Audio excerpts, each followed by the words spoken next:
Selena, since you're so busy with work and don't seem to manage the house chores or the kids properly, I've prepared dinner for everyone. Oh, don't worry about it. After all, I'm staying here, so let me at least cook as a way to say thanks. My mother-in-law, Lori, threw in her usual backhanded comment. It's hard to genuinely feel grateful when someone speaks to you like that. Lori's homemade spaghetti with meat sauce was packed with meat and looked incredibly rich. I tried to say, "Looks delicious," but froze in my tracks. Wait, I thought as I rubbed my eyes with the back of my hand. Wait, is something moving? It wasn't the steam, it looked like the meat sauce itself was shifting around. Feeling a surge of fear, I quickly swapped my plate with Lori's. And of course, it was Lori who let out the scream moments later. In an instant, a piercing shriek echoed throughout the room. My name is Selena. I'm a housewife in my late 40s. I have 2 kids, a 15-year-old daughter and an 11-year-old son. While they aren't as demanding as they were when they were little, my days as a mom are still a whirlwind. Mom, I'm heading out. Can you pick me up later? Just as I got back from work, my daughter Michelle quickly left the house. Mom, I'm hungry. Joseph, my son, rubbed his stomach, having already finished off the big donut I left as a snack. It's routine whenever I get home from work. The kids flock around, calling out Mom, Mom. Part of me wants to say, Mom's tired too, you know, but it doesn't bother me much. Around 8 p.m., my husband, Charlie, gets home. Dad, can you stop looking at your smartphone while eating dinner? Joseph, who was playing a game nearby, couldn't help but scold him. Charlie always looks at his smartphone while eating, and he's constantly dropping food. Hey, you spilled some hamburger sauce on the floor. Can't you see it? Huh? Oh, I'll clean it up later. Joseph is just a grade schooler. But Charlie brushes off his scolding. I thought peaceful days like this would continue forever. At least, until that night at 10 p.m. on a weekday. The doorbell rang loudly, and I thought, a delivery this late?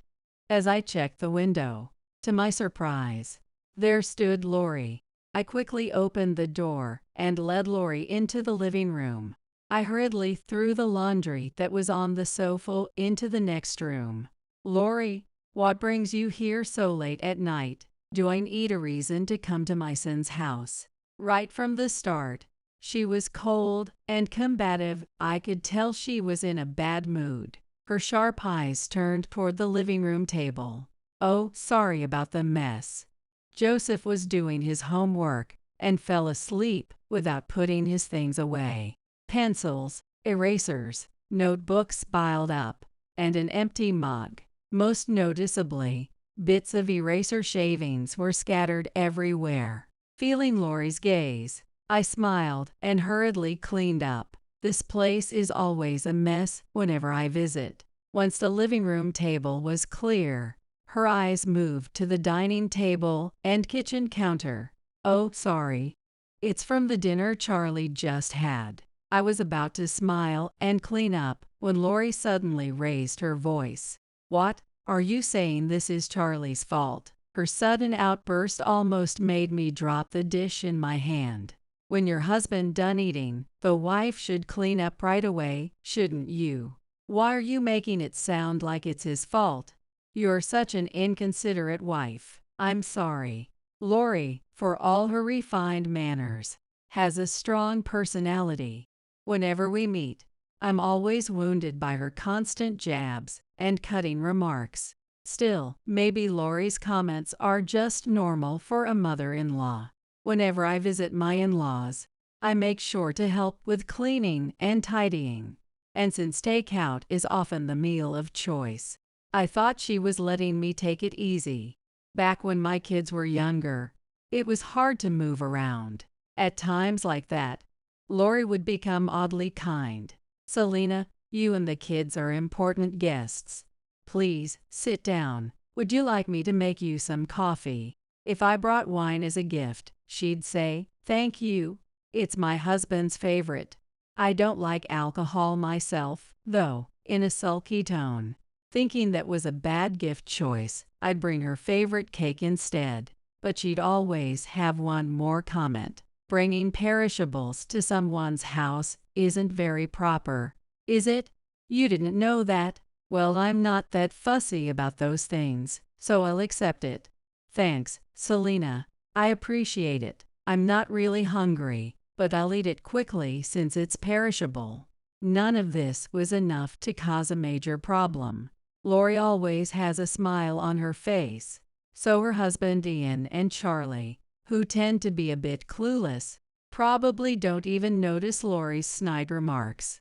Besides, the more direct comments only happen when they aren't around. It's just your typical mother-in-law and daughter-in-law conflict. Every family probably has something like this. But still, even small jabs can pile up and become a heavy burden. In other words, I find it hard to deal with Lori.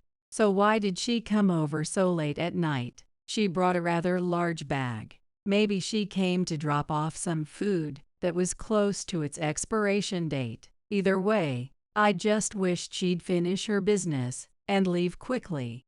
Huh, Mom, you're here. Just then, Charlie came out from the shower, tilting his head in confusion. He stood there in his underwear, water dripping from his head. Oh, is the shower free? I'm going to take one too. Selena, would you be a dear and get me a bath towel? Are you planning to take a shower here? I was startled, completely taken aback. Lori raised an eyebrow at my rude reaction, but only for a moment. "Oh, sorry to bother you when you're so tired," she said, with that calm, outwardly polite smile. So, are you planning to stay overnight?" I asked cautiously, my voice barely a whisper. Lori's smile widened. "Oh dear, did I forget to mention it earlier? My apologies. Yes, I'll be staying for a little while." I felt the blood drain from my face. A little while might mean 2 or 3 days, right? Or maybe a week? Or 10 days? I was too terrified to ask for clarification, so I just bit my lip and fell silent. The next day, I found out why Lori had barged in on us. "That's why, until Ian learns his lesson, I'm not going back," she said. Apparently, there had been a fight between Lori and Ian. From what I gathered, Ian's casual, "Could you help wash the dishes?" had sparked the whole thing. So basically, he thinks I've got nothing better to do. How insulting. He never bothered with house chores before, so why should I have to start now? The dishes were only the trigger clearly. Lori had pent-up frustrations with Ian. He can't even wash a dish properly. And his laundry skills, don't even get me started. The man's well past 70 and still completely useless. It's amazing he ever managed to hold down a job.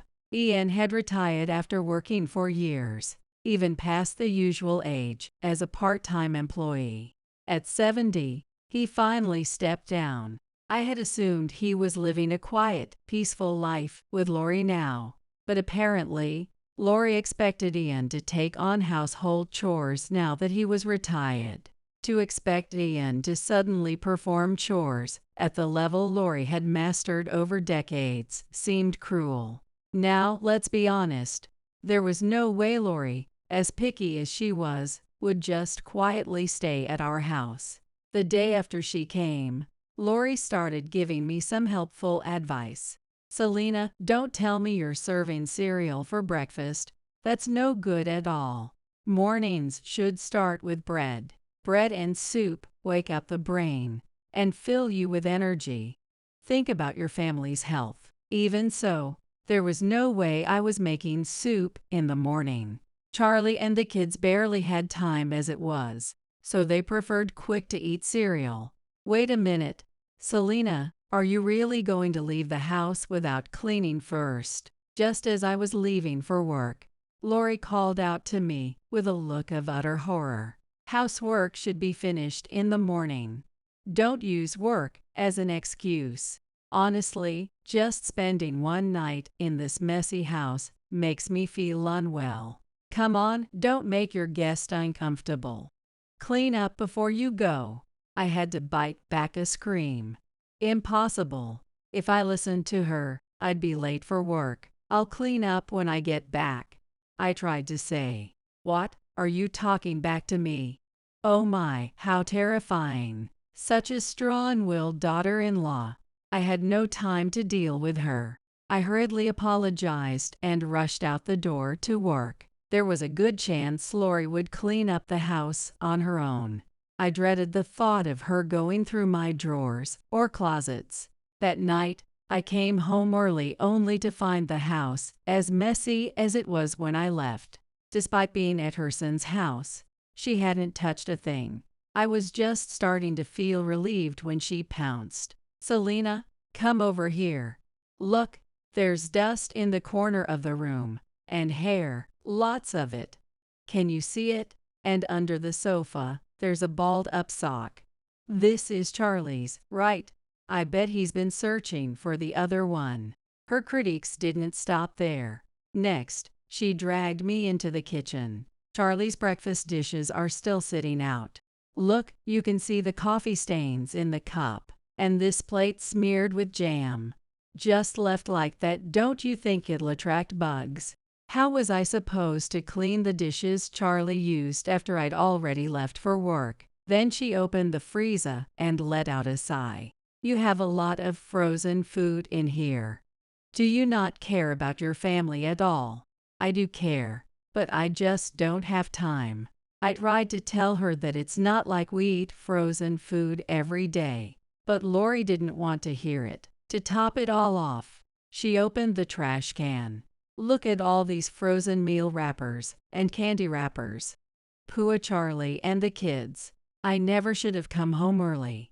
The kids were at their extracurricular activities, and Charlie was at work with just me and Lori. She didn't hold back. Now, let's start with cleaning. I really can't stand a dusty house. Oh, sorry, but Joseph will be home soon, so I need to make dinner before. I started to say, but her angry aura made me fall silent. The image of refined grandma cracked, revealing a challenging glare. What's that? So what? You're going to eat in the toilet. Have dinner in the trash can. Disgusting. In the end, I did what Lori told me and started cleaning. Anything I said would just come back at me twice as hard. I figured it'd be easier to comply than to argue, thinking it was only for a few days. Hey, is the house cleaner than usual today? It paid off, and Michelle noticed my hard work, but Charlie just tilted his head, saying, "Huh, well, the steak is great, Mom, thanks." Since cleaning had taken so much time, I hadn't managed to cook dinner, and so Lori had ordered steak delivery for the whole family. This steak is way bigger than what we usually have, so this is what good meat tastes like. The house was clean, and everyone was savoring the luxury steak we never usually got to eat. Everyone looked happy, smiling from ear to ear. It was true that Lori was the one who ordered the steak delivery, but as soon as Lori received the delivery at the door, she went straight back to her room, leaving me to scramble for my wallet. 5 premium steaks. It was a hefty expense.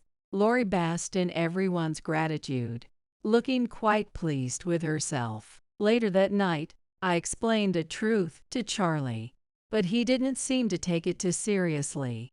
Hey, she just wants to look good for the kids once in a while, and Ed's coming to pick her up tomorrow, so it's no big deal. Somehow, Charlie had already gotten in touch with his dad. Knowing that this ordeal would end tomorrow gave me some hope. The next morning, Lori was as lively as ever. "Selena, I told you yesterday, why are you having cereal for breakfast again?" "Sorry, everyone here prefers cereal in the morning, but I made soup for you, Lori, so please enjoy it." Lori, clearly displeased, reluctantly accepted it. "Selena, what about the housework? Are you making time for the chores? She expected me to do the laundry, vacuum, and mop the floors all before leaving for work. Oh, and don't forget to clean the entrance and bathroom as well. Sorry, but I don't have time in the morning. I'll clean when I get home. I'm heading out now. Wait, Selena. It's sunny today. Hang out the sheets to dry. And Charlie's breakfast isn't ready yet. Are you just going to leave the dirty dishes until the evening again? I'm sorry, I really don't have time right now. The thought of her leaving today made me feel much lighter. Don't be lazy. You'll get sick living in such an unsanitary house. I had cleaned like crazy last night. There was no way the house was dirty enough to cause sickness. Lori kept ranting until I was out the door. I hurried off to work, as if escaping. And then that evening, I came home, hoping that maybe Lori was gone. But unfortunately, Lori was still there. The only difference from the day before was the delicious smell wafting through the house. Welcome back, Selena. You must be tired from work today, Lori said with a smile. It was impossible to sincerely reply with, I'm home. Selena, since you're so busy with work, you can't do the house chores or properly take care of the kids, so I've prepared dinner for everyone. Oh, don't worry about it. After all, I'm staying here, so let me at least cook as a way to say thanks. Lori put on an exaggerated display of kindness. Joseph and Michelle said they wanted spaghetti with meat sauce, so I made it. There was some instant sauce in the cupboard, but you know I have the time, right? So I made it from scratch. Selena, you're too busy to cook something like this yourself, aren't you? I just hope that my homemade taste suits everyone. Why does she have to be so passive-aggressive? Of course, I was thankful she had made dinner, but I just couldn't bring myself to say thank you. Is Charlie going to be late again tonight? Joseph is hungry, so let's eat first. Following Lori's lead, the kids and I sat at the dining table. You don't need to help. You must be tired, Selena. Just sit and wait, okay? In high spirits, Lori was being very helpful. She served the spaghetti with meat sauce to the kids first. Here's your portion, Selena. Thank you. Lori handed me a plate of spaghetti with meat sauce. It was packed with ground meat and looked incredibly rich. The steam rose from it, piping hot. Wow, it looks delicious. I tried to say it looked tasty, but froze mid-sentence. Wait. I rubbed my eyes with the back of my hand. Wait. Is something moving? I muttered to myself. It wasn't the steam. It looked like the meat sauce itself was shifting around. Maybe I was just tired. Thinking my eyes were playing tricks on me, I blinked hard and looked up. And there she was, Lori, looking down at me, meeting my eyes. Selena, please, enjoy my delicious homemade meal. Eat to your heart's content. She stood there, her chin slightly raised, smiling. Her face seemed dark and shadowed, and it frightened me. Let's eat. Joseph's cheerful voice snapped me back to reality. Oh, I forgot a fork. Michelle noticed she didn't have a fork and tried to stand up. But Lori, with that angelic smile, gently spoke to her. Oh, don't worry about it, Michelle. You sit tight.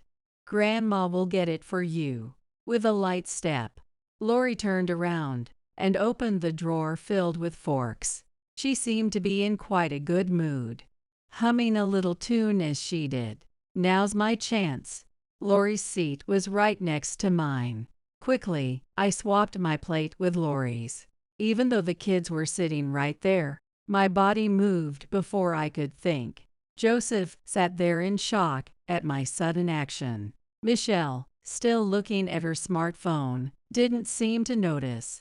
Here you go, forks for everyone, Lori said as she took her seat, handing out forks to each of us. Now, Selena, don't hold back. Enjoy yourself. I made this meal with all my love for you, who works so hard every day. Okay, I wasn't used to a kind Lori, so I couldn't help feeling awkward.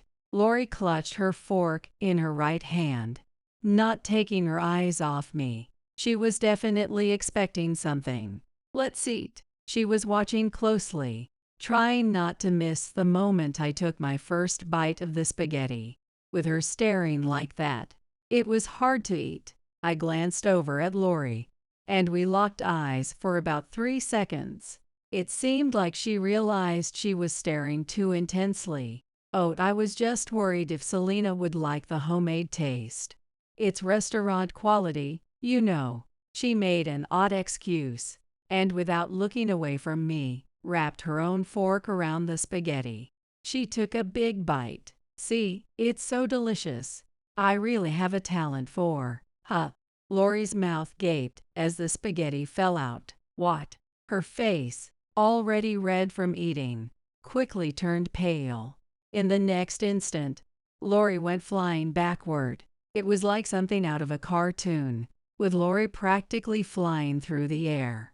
It felt as if she'd been caught in some kind of explosion. The suddenness of it all left the kids and me frozen, holding our breath. We were so shocked that we couldn't even reach out a hand to help. Lori landed nearly 3 feet away, trembling on the floor.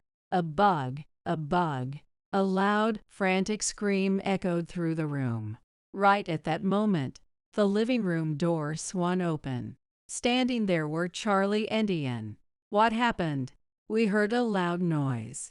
What they saw was Lori, eyes brimming with tears, desperately trying to explain, while the kids and I sat calmly at the table. It must have looked like a strange scene.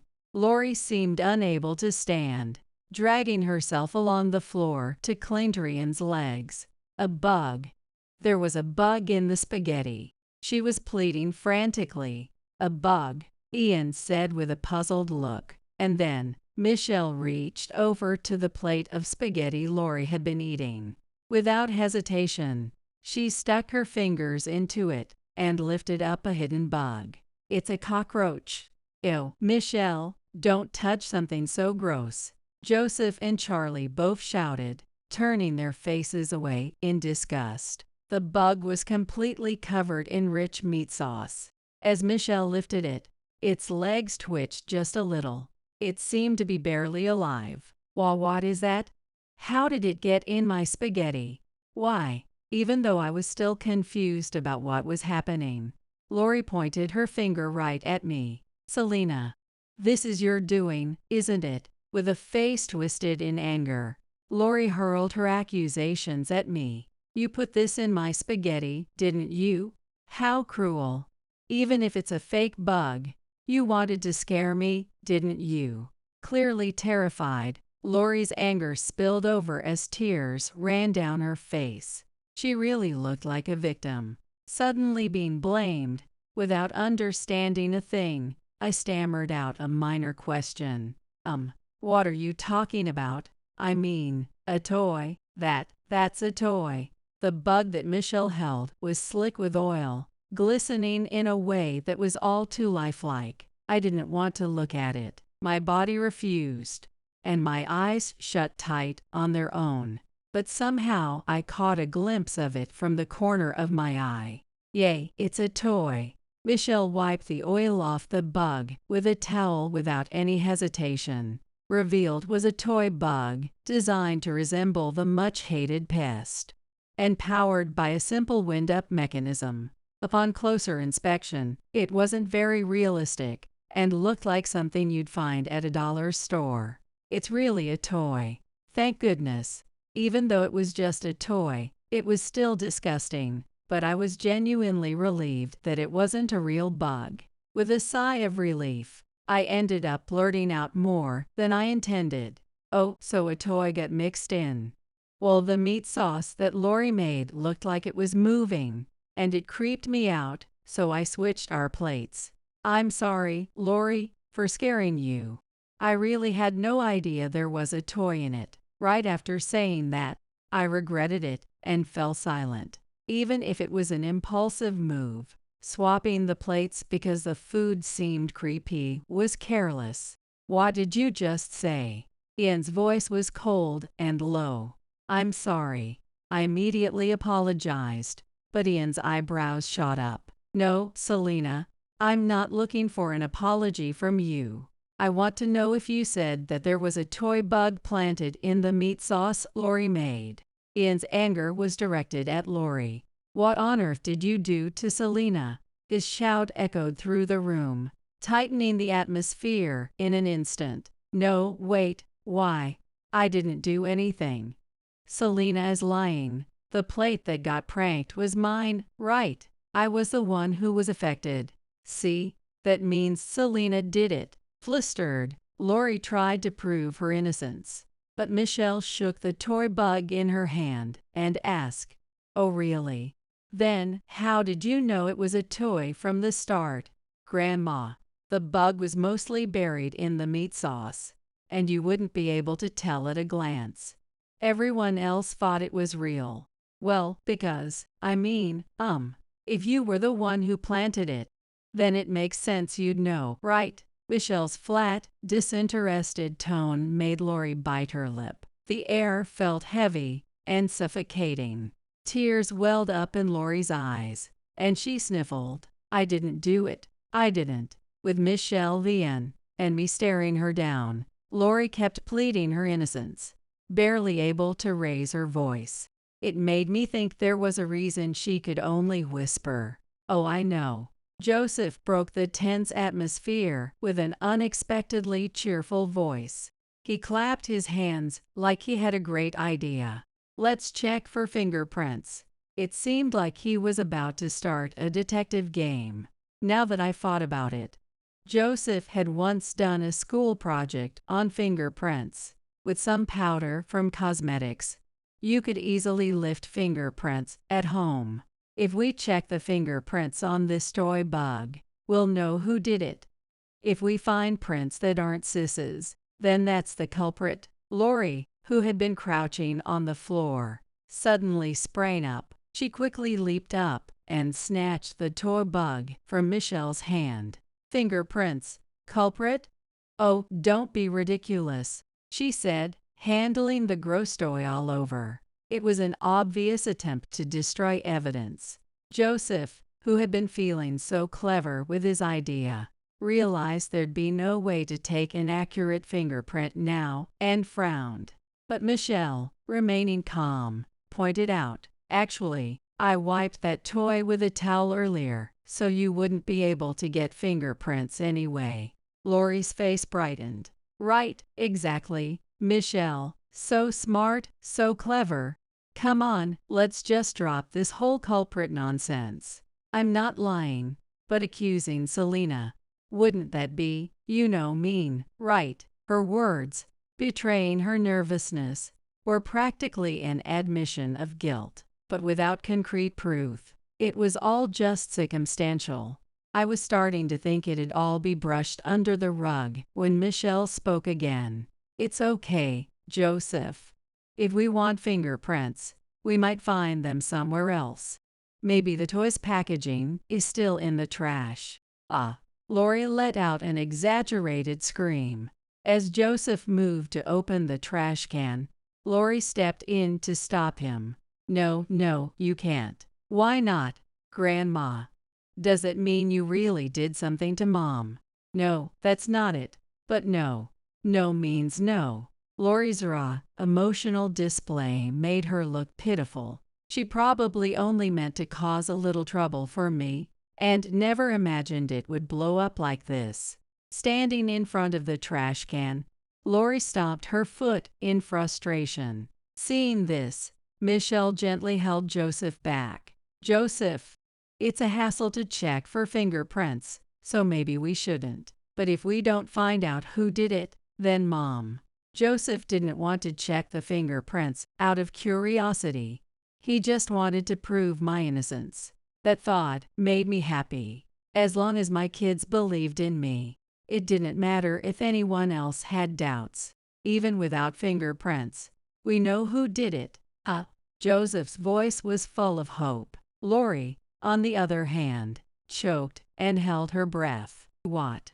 All right then, Michelle said as she reached for her smartphone on the table. I have a video, actually. A video of what? Sweat ran down Lori's face as she reached out a trembling hand towards Michelle. Still in her usual calm, laid-back manner, Michelle swiftly moved away from Lori. What video? Oh, just Grandma laughing while cooking up the meat sauce. Michelle, with a calm confidence, pressed play on her smartphone. Displayed on the screen was Lori, cackling like a wicked witch stirring a cauldron of poison. The Lori in the video wore a smirk that could only belong to a villain. However, the video alone wasn't enough to prove Lori had planted the toy bug. Then, Michelle began playing a second video. No, stop it, that's not true. It wasn't surprising that Lori panicked. The new footage showed her opening the package containing the toy bug. In the video, she appeared to be having a blast, her laughter uncontainable. She pinched the bug's antenna with her fingertips, her face scrunched in distaste. Oh, so gross. Even as a toy, I hate looking at it. Despite her words, her lips curled into a pleased smile. If this little thing popped out of some delicious spaghetti, I wonder what face Selena would make. She might faint from shock. I can't wait to see. She laughed with glee as she gripped the creepy toy bug tightly in her hand. That's when Michelle paused the video. I also filmed you playing around with the toy. And I got footage of the bug moving around in Mom's spaghetti after you served it to everyone. Want to watch it? I don't want to see it. Lori screamed without a moment's hesitation. No. Well, I think this is enough evidence anyway. Faced with an unexpected and thorough takedown by her granddaughter, Lori was at a loss. Embarrassment, shame, and anger seeped from her entire body as she began to cry, hiding her face in her hands. Even as Grandma sat there, curled up and sobbing, not a single person reached out to comfort her. Everyone just stared down at Lori's pitiful form. I've known for a long time that you've been saying mean things to Mom, Michelle said with a bored, uninterested tone. So when you suddenly offers to make dinner after doing nothing to help around the house all these times she's visited, it was suspicious. And that sly grin she had on her face pretty much gave it away. So yay, I thought I should record everything. You know, just in case. Michelle dismissed Lori's plea with a disinterested tone. There was no more room for excuses. Even if some might feel sympathy for the crying grandma, Ian showed no mercy as he helped Lori to her feet. How could you? How could you do something so cruel? Between sobs, Lori cast a hateful glare in my direction. It had been nearly 20 years since Charlie and I got married. All the resentment from those 20 years showed in her eyes. Because she's such an arrogant daughter-in-law. Just because she works, she neglects Charlie's needs.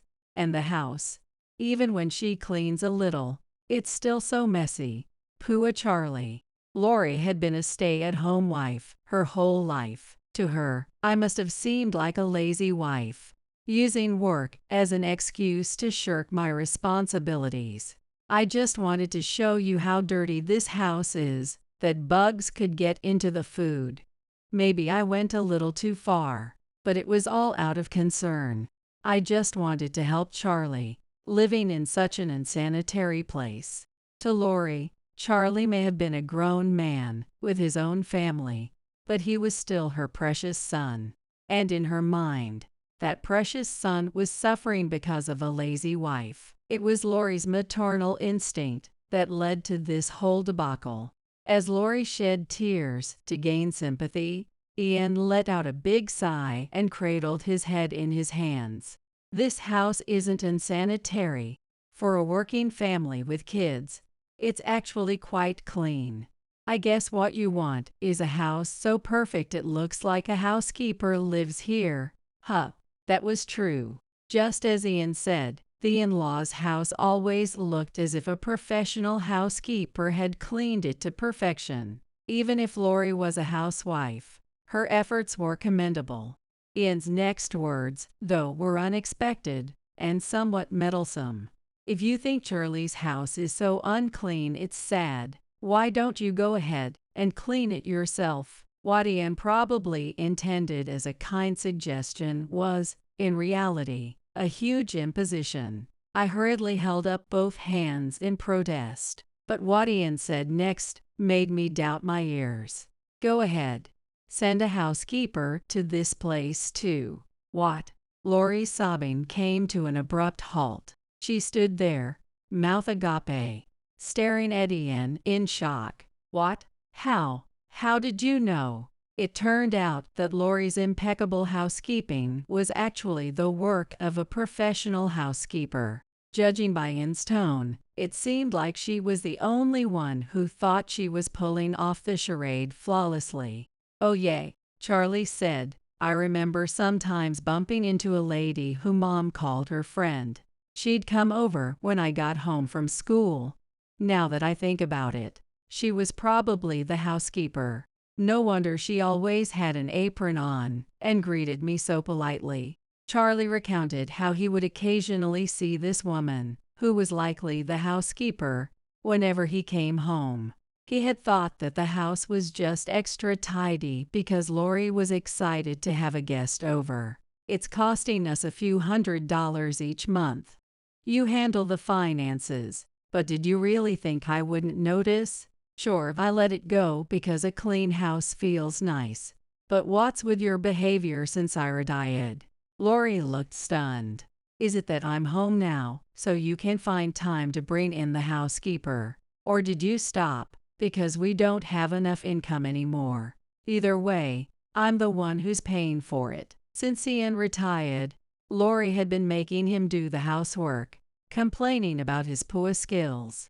Of course, he could never match the work of a professional housekeeper, and it turned out she was pushing all the chores onto him. Lori's logic was, "Well, I did all the housework until now, so now it's your turn."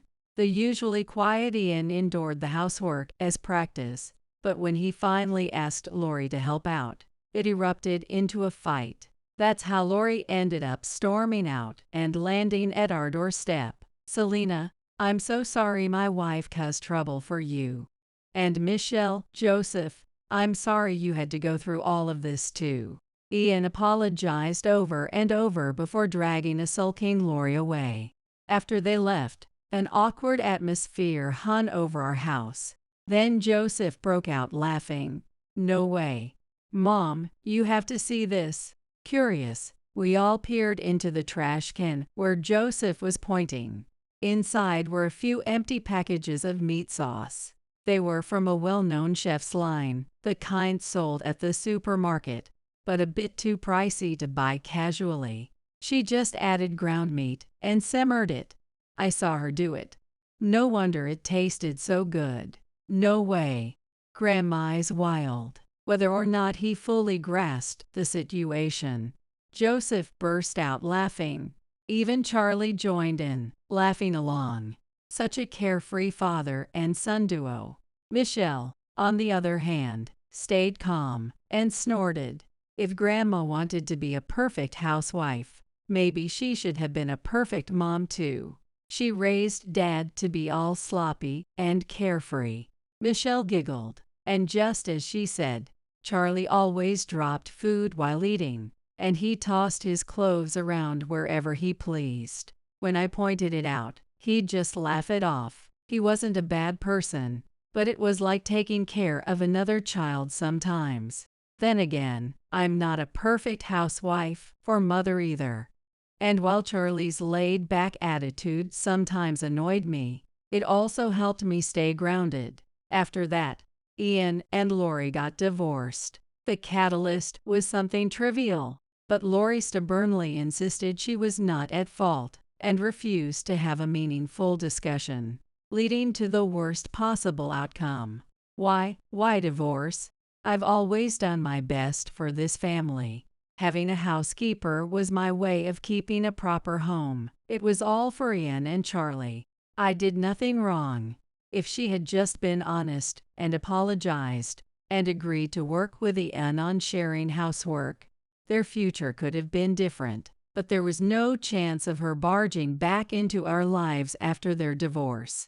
Lori ended up moving back to her family home, where she now lives quite an inconvenient life. Her parents had passed away, so she was taken in by her brother and his wife. The strong-willed wife had Lori doing housework under a strict "if you don't work, you don't eat" philosophy. But that wasn't the only thing that restricted her life. Lori's body had grown weaker, too. One night, Lori called our house, sounding drained from her new post-divorce life. "Is that you, Selena? My life is over, and it's all your fault when you put that bug toy in my spaghetti. Did you know I had broken my leg then? The doctor says it's healed, but it still hurts. I can't even walk properly. Now I'm divorced and can't move my body like I used to. Why do I have to go through this? It's all because of you." At the time of the bug incident, Lori was so panicked she didn't even notice her pain. It wasn't until later that they found the fracture, and even after treatment, she never fully regained mobility in her leg. That said, she could still walk with a limp, and considering her age, at least she wasn't bedridden, which was a silver lining in itself. I'd rather be bedridden. Why do I have to do chores with my bad leg? Just because my great-grandkids are coming over, they have me cleaning the floors. It's too much, too much. Selena, I'm begging you, forgive me, I'll apologize." Her grumbling suddenly turned to whining. It didn't seem like she even knew what she was apologizing for. "Your apology is unnecessary." How heartless, Selena. Here I am apologizing to you. Since it was a late-night call, I was tired and hung up coldly. It seemed like Lori was pleading for my help, but she never once said the words "I'm sorry," so I felt no need to help her. The phone rang again shortly after, but I let it go to voicemail and ignored it. By the next day, I had blocked her number. I have no interest in what happened to her after that. While I no longer had contact with Lori, my time with Ian increased. Now retired, Ian would occasionally invite our family over and cook for us. "Grandpa's grilled fish is so good. Did you catch this fish yourself, Grandpa? Well, that's impressive." Free from work and Lori's demands, Ian now had all the time in the world to enjoy his new hobbies: fishing, hiking, gardening, and most of all, cooking. At first, I thought housework was way tougher than any job, but once I got the hang of it, it's pretty fun. And seeing Joseph and Michelle eat my food with such joy makes it all worth it. While the house isn't spotless, like a professionally cleaned home, it's comfortable and filled with life, with fish prints adorning the walls. Hey Charlie, it's not like men these days don't have to do housework. You know, you better step up, too. Caught off guard, Charlie choked on his rice. Michelle, Joseph, and I all burst out laughing at his reaction. "Hey, I can at least wash some dishes." Charlie, visibly flustered, made me laugh even more. The room filled with the warm, happy laughter of our family. In the dim light of the evening, inside the room, the doorbell rang. I wiped the tears streaming down my cheeks and looked toward the entrance. My mother-in-law, Talia, and my sister-in-law, Jacqueline, stood side by side. "Oh, they've come to help." I hurried towards the entrance. Opening the door, I was stunned. "Come on, please. Bring them in." Talia's voice directed people who appeared to be movers. "Excuse us, we're coming in." And they entered the house. "What? Wait, what's going on?" Hearing my bewildered voice, my son Joel, who was in his room upstairs, hurried down the stairs. "What's happening, Mom?" Joel asked, watching the movers bustling around. "Well," I turned back to Joel, confused, when Talia and Jacqueline spoke up. "We're taking my son's house. You guys need to leave." "Yeah, that's right. Get out now." Meanwhile, my father-in-law, Neil, efficiently directed the movers, and the boxes were carried into the living room as well as the other rooms, one after another. Suddenly, Joel, his face turning pale, exclaimed, "No, you can't do that. Don't you know, aunties?" His face was ghostly pale. "This house isn't Dad's anymore, Anne. It's haunted." Neil turned around, and the movers stopped in their tracks. Catching everyone's attention, Joel shook with a tremor. "My name is Jade, 41 years old. My husband, Scott, was a 42-year-old company employee. He had a calm nature and doesn't indulge in alcohol, smoking, or gambling. He worked diligently every day for our family. Scott's hobby was watching movies with me on weekends. Until last year, our son Joel used to join us, but since starting middle school, he preferred spending weekends with his friends over us. While I felt a bit lonely, Scott seemed to find it endearing. He fondly recalled not following his parents' advice to go to a prestigious school, his time as a class representative and student council president, and talked about his high school best friend. "Jackson was your best friend, right? You've always been a top student, haven't you?" I teased. Scott laughed. "If my parents heard that, they'd be outraged," squinting his eyes while reminiscing. "Still, I had a great time in school," he murmured. "Are you having fun now?" I asked while watching a rented DVD at home. "Yeah, I am," Scott answered simply. Then, looking around the living room, "No," he corrected himself. "It's more than fun. It's happiness. We chose and bought this house ourselves. I have a kind wife and a healthy son." His face, clearly showing that there's nothing more I want. From the bottom of his heart made me blush. "That's where you say beautiful wife." I swung my arm in mock frustration, and Scott dodged with a laugh. All right. I'm happy with my beautiful wife. All I need to do now is work hard to pay off that mortgage." We were still paying off our home loan. Scott had arranged the loan so that I, a housekeeper, wouldn't need to work. I'm the lucky one to have such a kind husband, I thought to myself, watching the DVD next to Scott. Scott would always say that our married life is happy, but I can't help but think it wasn't quite happy for him back when he was living at his parents' house before we got married. It's apparent to anyone that he didn't get along well with his parents and his sister, Jacqueline. I heard the whole issue started when Scott didn't attend the high school his parents wanted him to go to. Jacqueline, who is 2 years older than him, obediently enrolled in the high school chosen by their parents. She went to college and even got a job at a company her parents approved of, just as they wanted. My sister has become incapable of thinking or deciding for herself. According to Scott, that's how it was. It's easy to just do as your parents say, but then you become a person who can't act without their instructions. You lose the ability to adapt to situations and make your own decisions. As expected, once Jacqueline started working at the company, she couldn't do anything without being told what to do, felt uncomfortable, and quit within a year. Then her parents quickly arranged her marriage to Lance, my brother-in-law. Even though Scott was there, they made Lance their adopted son-in-law and lived with him. To me, it doesn't make sense to adopt a son-in-law when you already have a capable son like Scott. And it's not like Neil's family was that wealthy or anything. Neil was just a regular company employee.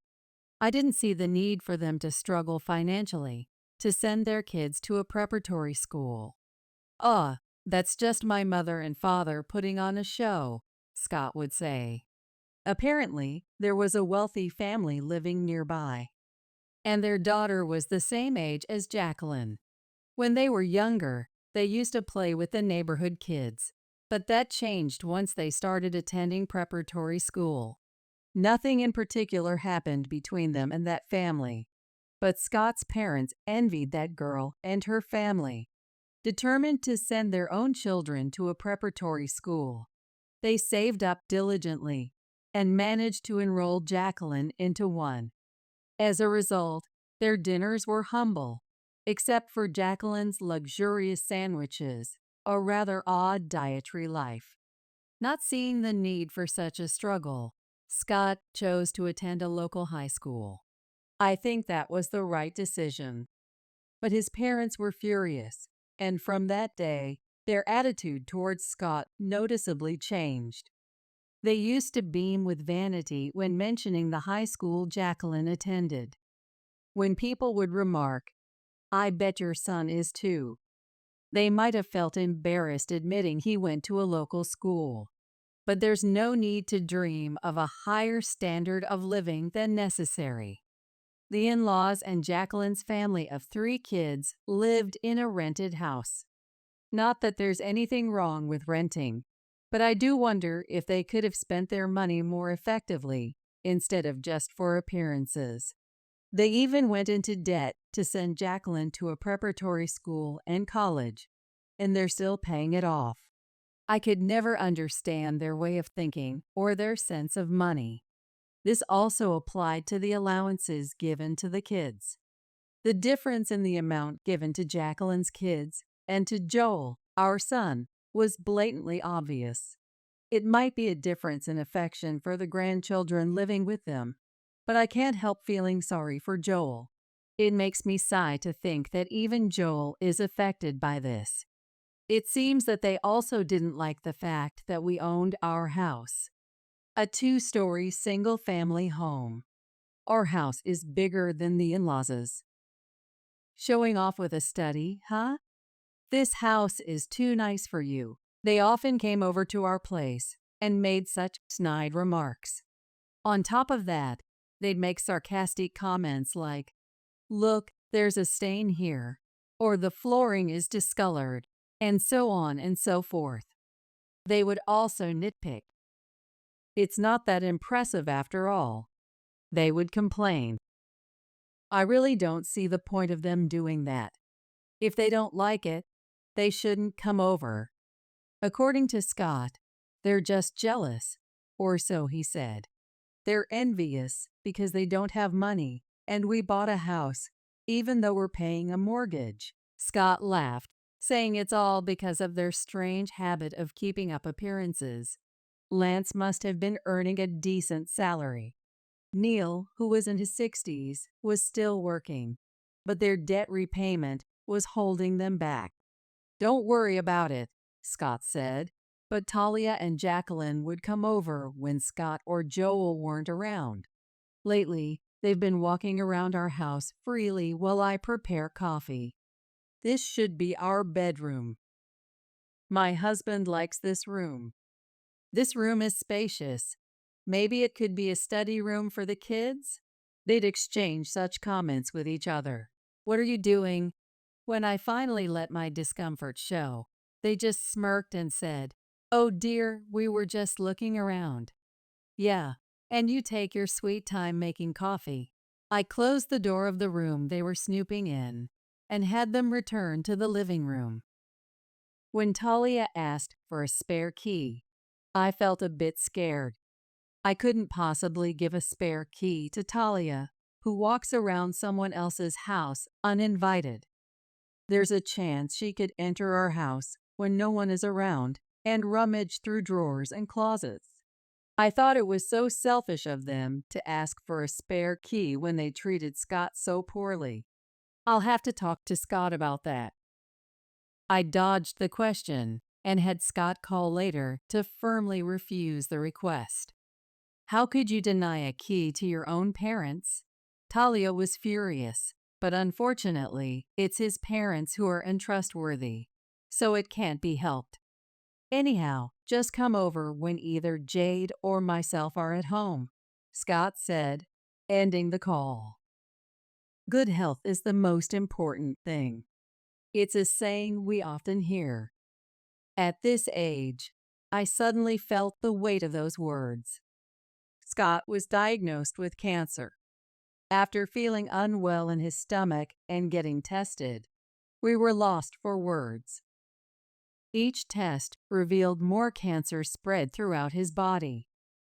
The doctor said that without surgery, he only had a few months to live.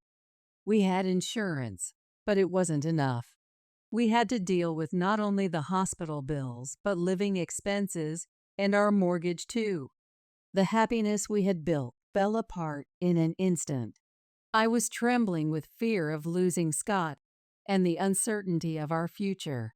I didn't know what to do and was just scared. I'll ask my parents for help. My parents had already passed away. Being an only child, I had no other family to turn to. Okay, I'll go too. We told Scott's parents, Jacqueline and her husband, about his condition and asked for financial help. Cancer can be treated pretty easily these days, right? Jacqueline didn't seem to grasp the situation. The in-laws were hesitant about giving financial aid, though not as much as Jacqueline. I thought I heard you finished paying off your debt a few months ago. Yeah, we finally managed to. Please, we will definitely pay you back. Lend us the money for the surgery and hospitalization. The money you are going to spend on my education, lend it to us now. Please. I will work too. Please just help us. We begged, going on our knees and crossing our hands together. No way. We've only just started being able to afford some luxuries recently. I have insurance that will waive the mortgage if I die. Should that happen, I'll even sell the house to pay back what we borrowed from you. We'll write a memorandum too. We pleaded again and again. But despite somewhat expecting it, we were devastated when Scott's parents shook their heads, refusing to help. In that case, why don't you just sell the house now? Of course, we knew that might be our only option eventually. But if we were to sell it then, we would have to make sure that the money we make can cover hospital bills, treatment costs, and even the rent for a new place for us after subtracting the remaining mortgage. I heard that before we got married, Scott used to send money home to his parents, even after he had moved out.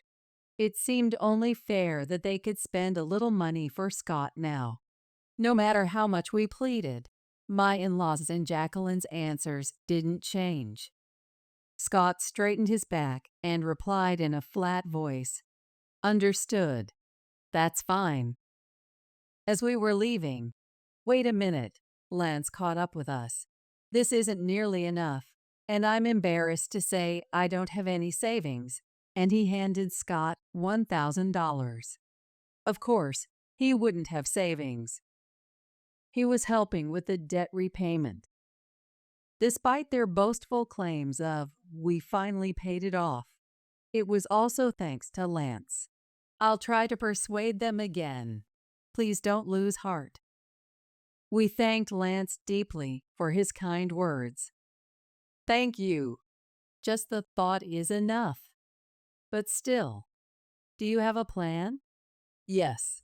Like my sister said, we're thinking of selling the house. Really? I couldn't help but exclaim. Selling the house isn't simple. There are many procedures to go through, and it will take time. There wouldn't be enough time for Scott's hospitalization, which was in a few days. Even if we managed to sell it, we would need to find a new place to live. It's not going to be easy or quick. Don't worry. I just remembered someone who might be able to help, Scott said, smiling at me. Scott fought hard with the cancer for 2 years since the diagnosis. Despite being given only a few months to live, We made many happy memories as a family of three, in and out of the hospital. We had grown distant with my in-laws. But when the doctor said he probably can't return home, I contacted them. They visited a few times, but they would just say, "He still looks okay," in a cold manner, and go back home right away. It's as if they were just coming to see how much longer Scott has left. I shook my head, trying to dismiss the thought. Surely not. Contact his family. The doctor said. The time had finally come. I called Talia hastily. Oh my gosh, I need to hurry. Yes, it's urgent. You must come to his room right away. Huh? Oh, okay. I'll come if I can. The call ended abruptly, and I returned to Scott and Joel in the hospital room. Only Lance, who came directly from work, and Scott's best friend Jackson showed up. Scott barely opened his eyes, but looked happy to see everyone before closing them for the last time. Lance and Jackson helped with the funeral arrangements. Lance stayed with Scott while Jackson drove Joel and I home so that we could get ready. It was morning when we left the hospital, but the sun had already started to set. We hadn't even cleaned up after breakfast because we had left in a hurry. I turned on the lights in the dim house in the evening. I sat down in the living room and flipped through a photo album. Tears flowed as I looked through it. I wiped the tears falling onto the table and chose a photo of Scott out of all the memorable photos. The doorbell rang. I wiped the tears from my cheeks and looked at the entrance. Talia and Jacqueline were standing side by side. Oh, they've come to help. Even though they didn't make it in time for Scott's final moments, I hurried to the entrance, thankful they came. But I was stunned when I opened the door. Come on, bring everything in. Talia's voice directed people who appeared to be movers. Excuse us, we're coming in. And they entered the house. What? Wait, what's going on? Hearing my bewildered voice, my son Joel, who was in his room upstairs, hurried down the stairs. What's happening, Mom? He asked, watching the movers bustling around. Well, I turned back to Joel, confused, when Talia and Jacqueline spoke up. We're taking my son's house. You guys need to leave. Yeah, that's right. Get out now. Meanwhile, Neil efficiently directed the movers, and the boxes were carried into the living room as well as the other rooms, one after another. Suddenly, Joel, his face turning pale, exclaimed, No, you can't do that. Don't you know aunties? Joel's face was ghostly pale. This house isn't Dad's anymore, and it's haunted. Neil turned around, and the movers stopped in their tracks. Catching everyone's attention, Joel shook with a tremor. In the midst of all this, a figure comes in through the entrance. What the heck are you doing bringing stuff into my house without permission? Get it out right now. Everyone jumped up at the sound of Jackson's angry voice, which seemed to echo throughout the house, or rather the entire neighborhood. The movers began taking the stuff they had just brought in back outside, without checking with my in-laws, their customers. Not knowing what to do with the boxes, they just left them on the street in front of the house. No, my desk. I heard my nephew's voice and turned to see Lance standing there with his 3 children. The children, seeing their belongings abandoned on the street, made complaints one after another, while Lance asked Jacqueline, I came over when I heard about the sudden move, but what's this all about? Although Lance is usually mild-mannered, he was furious. What? But Mom said we were moving. What are you talking about? You agreed too. In the midst of an ugly argument between mother and daughter, Lance coldly declared, I can't deal with you all anymore. We're getting a divorce. What? Wait, what are you saying? Lance negotiated directly with the movers to take only his and the children's belongings to his parents' house. Sorry for the trouble at such a difficult time. I'll have them take the kids and our stuff to my parents' place. Without giving Jacqueline a second glance, Lance and the kids left with the movers. Jacqueline collapsed crying on the road, and the in-laws stood dumbfounded among the remaining belongings. The neighbors came out to see what was happening, turning the situation into a nightmare. Can we at least move these inside so they're not in the way? I nodded at his words. Yes, that's fine. This is your house, after all. What do you mean? The in-laws stared at us, confused. This is the truth. The day after being refused financial help by my in-laws 2 years ago, Scott brought home with him a very tough-looking man. That man was Jackson. He ran a real estate business and even gave me his business card.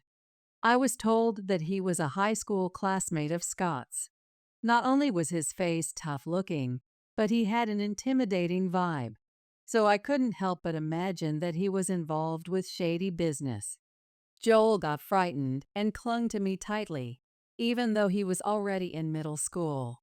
I glanced at Scott with concern. Noticing my gaze, Scott tilted his head and then laughed as if he just realized something. It's okay. Jackson might look scary, but he's a respectable member of society now. Now? That's when Joel timidly pointed it out. Jackson's eyes widened, and he smacked Scott's head. Scott was ill, for God's sake. I couldn't believe it, but Scott just laughed heartily. Joel looked so pale that I was worried if he was even breathing. Jackson, you didn't even come to our wedding, even though I sent you an invitation, and you never pay us a visit, even though I invite you over. Ah, I suddenly remembered. The name Jackson often came up in Scott's stories about his school days and when he went out drinking. From the stories, he seemed like a good friend, so I never imagined this was the same person. You can see why. My looks scare people, so showing up at your wedding or visiting would just cause trouble. Is that why you're still single? I'll hit you again. I could tell from their light banter that this was indeed the Jackson that Scott had been talking about. I couldn't help but chuckle at their conversation. Both stopped and looked at me. Sorry. It's just that Scott is so excited, like a child. Huh? He's always like this. Jackson, remember, Joel is here too. A father's dignity is important. Dignity, huh? That's something you've never had. Joel's remark lightened the mood. I told Jackson that Scott was really disappointed he didn't come to our wedding and that we want him to visit anytime. Thank you. Now, let's move on to business. We don't have the luxury of time. Jackson's demeanor changed suddenly to a serious expression. First, let me look at the condition of the house. Jackson went around checking each room. Once he finished examining the exterior walls and the meter box, he pulled out his laptop and started typing something. After a while, he showed us the screen. How about this amount for the selling price? I was taken aback by the amount he proposed. It was higher than what we had paid when we bought it. It's a very generous appraisal, but can we really sell it for this price? It's been about 10 years since we moved in, and there would be no point if it doesn't sell. We hadn't renovated it in years. Like Talia and Jacqueline said, there are stains here and there. I heard about that from Scott. They were talking about what they were going to do with each room, right? Yes. That means they think it's still perfectly habitable. Don't worry, it will sell for this price. Full of confidence, Jackson assured us. You can trust him. Scott added. Understood. Please proceed with this price. As I agreed, Jackson quickly spread several documents on the table.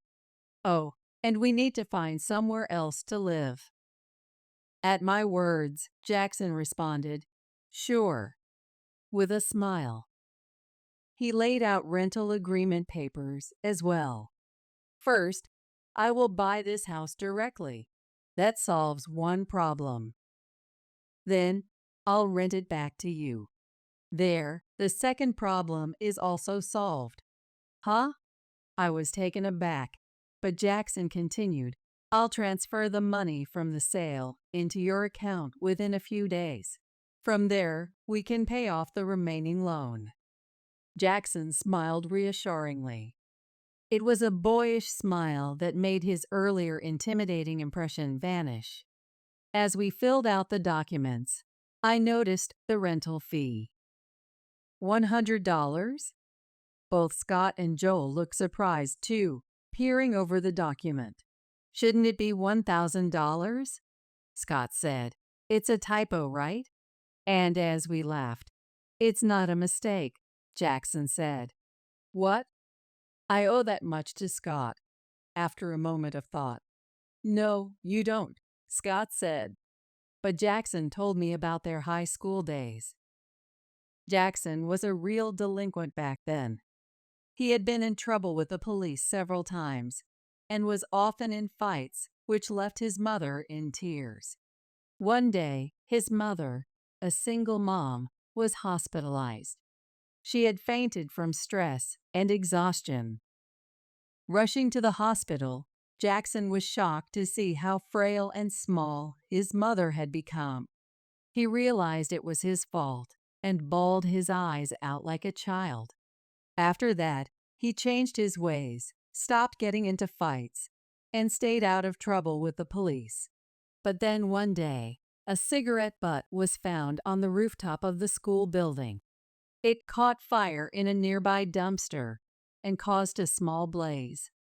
This became a problem at school, and they assumed Jackson, who had a bad reputation, was the culprit.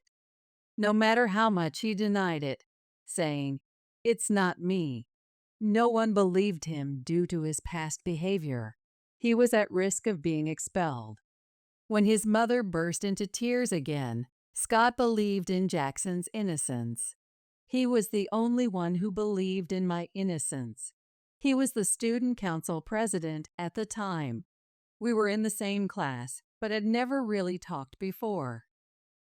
Jackson reminisced, saying Scott had protested to the principal, did some investigation among the students, gathered evidence, and found the real culprit. But you had insisted you didn't do it, right? Naturally, I believed him. No way. But thanks to you, I graduated high school and gave back to my mother. I even became the president of a company. That's why Jackson said he owed that much. The three of us, as a family, exchanged glances and gratefully accepted the rent proposal. This was what happened that day 2 years ago. As Joel said, I own this house now and am renting it to this family. If you don't believe me, I'll show you the documents later. Jackson glanced at Joel, then turned back to the in-laws with a smile. However, either family is welcome to rent the house. Shall I offer you a bargain? Jackson smiled at my astonishment. I'll also introduce you to new properties. After the funeral, we moved out of the house and into an apartment Jackson had recommended. Just unpack the bare essentials. We'll probably be able to move back to that house soon, Jackson said with a mischievous smile. And I asked him what made him think so. Joel, curious too, came closer to us. I actually thought about kicking them out that day, but then I changed my mind. Listen, here's the plan. Jackson leaned in, as if sharing a secret with us. 3 days later, we went back to our old home saying, we left a couple of things behind, under the pretense that we were retrieving them. Talia reluctantly offered snacks when Jackson joined us. How's the new place? Not bad at all. Neil replied contentedly. Really? Joel asked. Yes, really. No noises from the empty stairs? Or in the shower room? Joel looked around the living room fearfully. Right, Joel said there were ghosts, didn't he? I don't think Mom knows about it, but ever since Dad got hospitalized, I started to hear strange noises. Once, I saw the hem of a skirt on the stairs, thinking Mom was back, but no one was there. That's ridiculous. Talia's words were cut off as Joel and Jackson simultaneously looked upstairs. Is there someone on the second floor? That was impossible.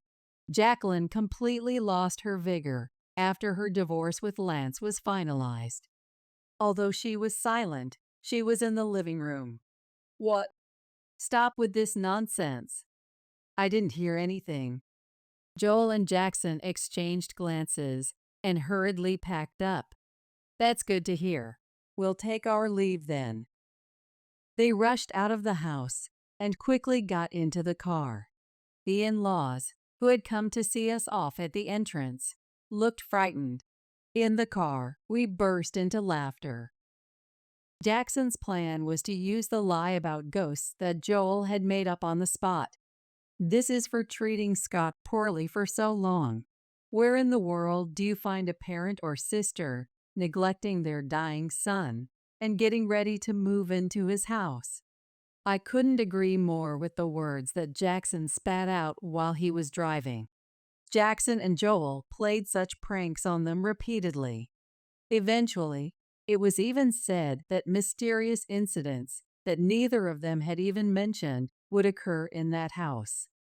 The in-laws and Jacqueline got creeped out, mistaking the noises in the house for poltergeists. They complained to Jackson and Joel, but we never experienced such things. Jumping to conclusions can be a scary thing, Joel said, laughing. Eventually, the in-laws and Jacqueline couldn't stand it anymore and moved out of the house. They rented a place within their budget, introduced by Jackson. Ah, that was just business. I made sure to find them a decent, budget-friendly old apartment, Jackson said with a sly smirk, and Joel and I applauded. By the way, Jacqueline, after divorcing Lance, had to start working again to pay child support. Seems like she's getting a taste of the harshness of society. I wish her all the best now that she has to single-handedly take care of her parents who had looked after her. Eventually, we returned to the house we bought with Scott. Although we couldn't buy it back, we still live there for a rent of $100. Lance and his 3 kids have started to visit again. Jacqueline seems to be asking for reconciliation, but Lance is not considering it at all. Once a month, Jackson comes over to collect the rent. He times it with Scott's monthly anniversary. After looking at Scott's photo, we have dinner together, and he even listens to Joel's troubles, now a high school student. And Joel and I have a little secret joy. It's the stories about Scott's school days that we hear occasionally at dinner. We hear so many stories that we never knew about, and we learn new things about Scott. I'm sure Scott is smiling with us around the dining table. No way, come on, Scott would say, making childish excuses. Shut up, you useless. Hurry up and make me some food. My son, Mark, spat those words at me, hurling insults. Oh no, here we go again. Another day in this hellish situation. Thinking that, I tried to make myself small, attempting to escape from his look of disgust. He just turned 24 this year. I struggled to put him through college. And he finally got a job 2 years ago, supposedly becoming a full-fledged adult. He used to be such an adorable and precious son. That is, until this abnormal rebellious phase began. I'm pretty sure it started back when he was in high school. I don't know what he's so irritated about, but the slightest thing that displeases him causes him to shout, yell, and throw things. I kept telling myself it was just puberty and tried not to get too angry, but maybe that was a mistake. Even after the usual period of teenage rebellion had passed, there were no signs of his defiant attitude coming to an end. Well, that's not quite right. It seems his irritation is mainly directed at me. Ever since he started working, he respects my husband Daniel, who became a company executive. He even looks at him with admiration. But the moment he lays eyes on me, he gives me this look mixed with contempt and scorn, full of hatred. I don't know what he hates so much about me, but whenever Daniel is away on business trips, Mark hurls terrible insults at me. How did it end up like this? Where did I go wrong in raising him? As I kept dwelling on those thoughts, I ended up falling ill. I was diagnosed with influenza and went home with a high fever, my mind in a haze. Then I collapsed onto the bed, practically losing consciousness. "Hey, wake up!" A grating shout and violent shaking caused me to groggily open my eyes. His face was twisted in an ugly scowl as he noisily demanded that I make him food. "I have the flu. I'm running a fever, so could you please bring me an ice pack?" I made that request, but Mark just shouted, "Don't mess with me!" and stormed out of the room. I can't believe he won't even grant me this small favor. The moment I had that thought, something poured down on my head from above. "What the?" Looking up in surprise, I saw Mark with an empty bucket in his arms, a malicious grin on his face. Looks like he dumped a bucket of ice water on me. "That cool you down?" He mocked me with those words. Then from behind him, I heard a low, hellish voice. "Hey, Mark. Is that all you have to say?" My name is Nicole. A 50-year-old working woman. I met my husband, Daniel, who is the same age as me, after we started working. We've had our share of arguments, but I think we get along quite well without any major fights. He now serves as an executive at a large corporation and is often away from home due to business trips and meetings. However, I believe he cares about me in his own way. When he is at home, he proactively helps with household chores like a good husband should. From the outside, our home may seem happy, but we had a particular concern weighing on us. It's about our son, Mark, who is now 24 years old this year. His rebellious phase got worse after he entered high school. I've always been a bit introverted, so I guess he doesn't like that about me either. He stopped throwing things or breaking walls, but the moment he sees me, he glares at me as if he's met a hated enemy and hurls harsh words at me. Daniel would get furious when he saw this, so Mark behaves in front of him.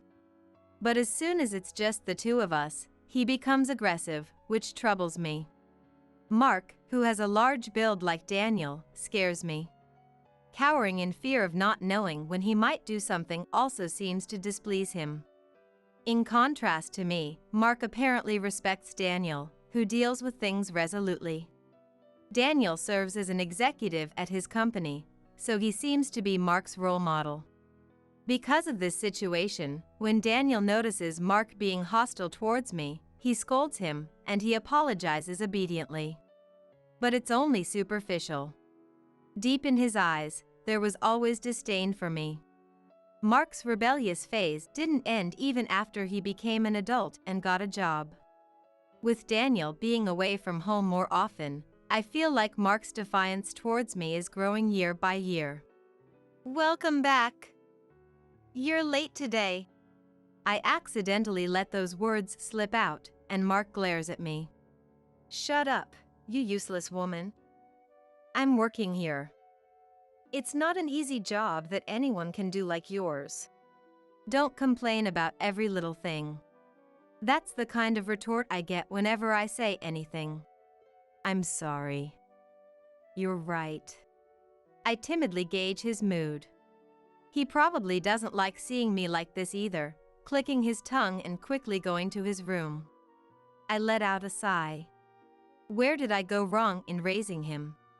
What is it about me that he dislikes so much? For the past few years, I've been agonizing over it whenever I see Mark. I'm home, Nicole. Wow, another extravagant meal today. Returning to the living room while taking Daniel's bag as he came back from a business trip. He smiled happily upon seeing the lavish dinner. It's no exaggeration to say that I prepare these meals to see this smile. To reward Daniel, who is always working hard while enduring the pressure of being a corporate executive, I cook a luxurious meal on days when he comes home. I hand him a cold beer and serve the freshly made soup to soothe his tired body. Just seeing his delighted face makes me feel like all my worries have been blown away. However, my moment of happiness quickly comes to an end. You only buy convenient meals on regular days though. Mark mutters. Indeed, my work ran late yesterday, so I bought some deli food from the supermarket for dinner. But it's not like I settle for deli food every day as he implies. But Mark dislikes the fact that I always make these lavish meals whenever Daniel comes home. He thinks of me as a detestable mom who hardly does any housework. Due to work on regular days, but puts on a good face only when he is back. He thoroughly despises me, his mom, who appears depraved to him. Hey, Mark. What's with that tone? I didn't say anything. Daniel scolds Mark, who was glaring at the extravagant meal with a look of hatred, but he turns his face away. Daniel sighs and starts eating. This has been going on for years, and he seems to be giving up too. After the meal, Mark quickly moves to the sofa to watch TV. Daniel casually helps with clearing the dishes, but when was the last time Mark helped out? Even when I once asked him to help take out the trash or put away the dishes, I was met with a terrible response. Huh? Why do I have to do that? Housework is a woman's job, isn't it? Even my boss's wife does everything at home. Don't try to take it easy by yourself. Saying that, he threw the garbage bag at me, and I never asked him for help again. No matter what I say, it's futile. Even when Daniel scolded him before, he obediently listened in the moment. But as soon as he knew Daniel was away on a business trip, he went right back to his old ways. He leaves his clothes lying around after taking them off, demands a meal as soon as he gets home, and doesn't even get up from the table.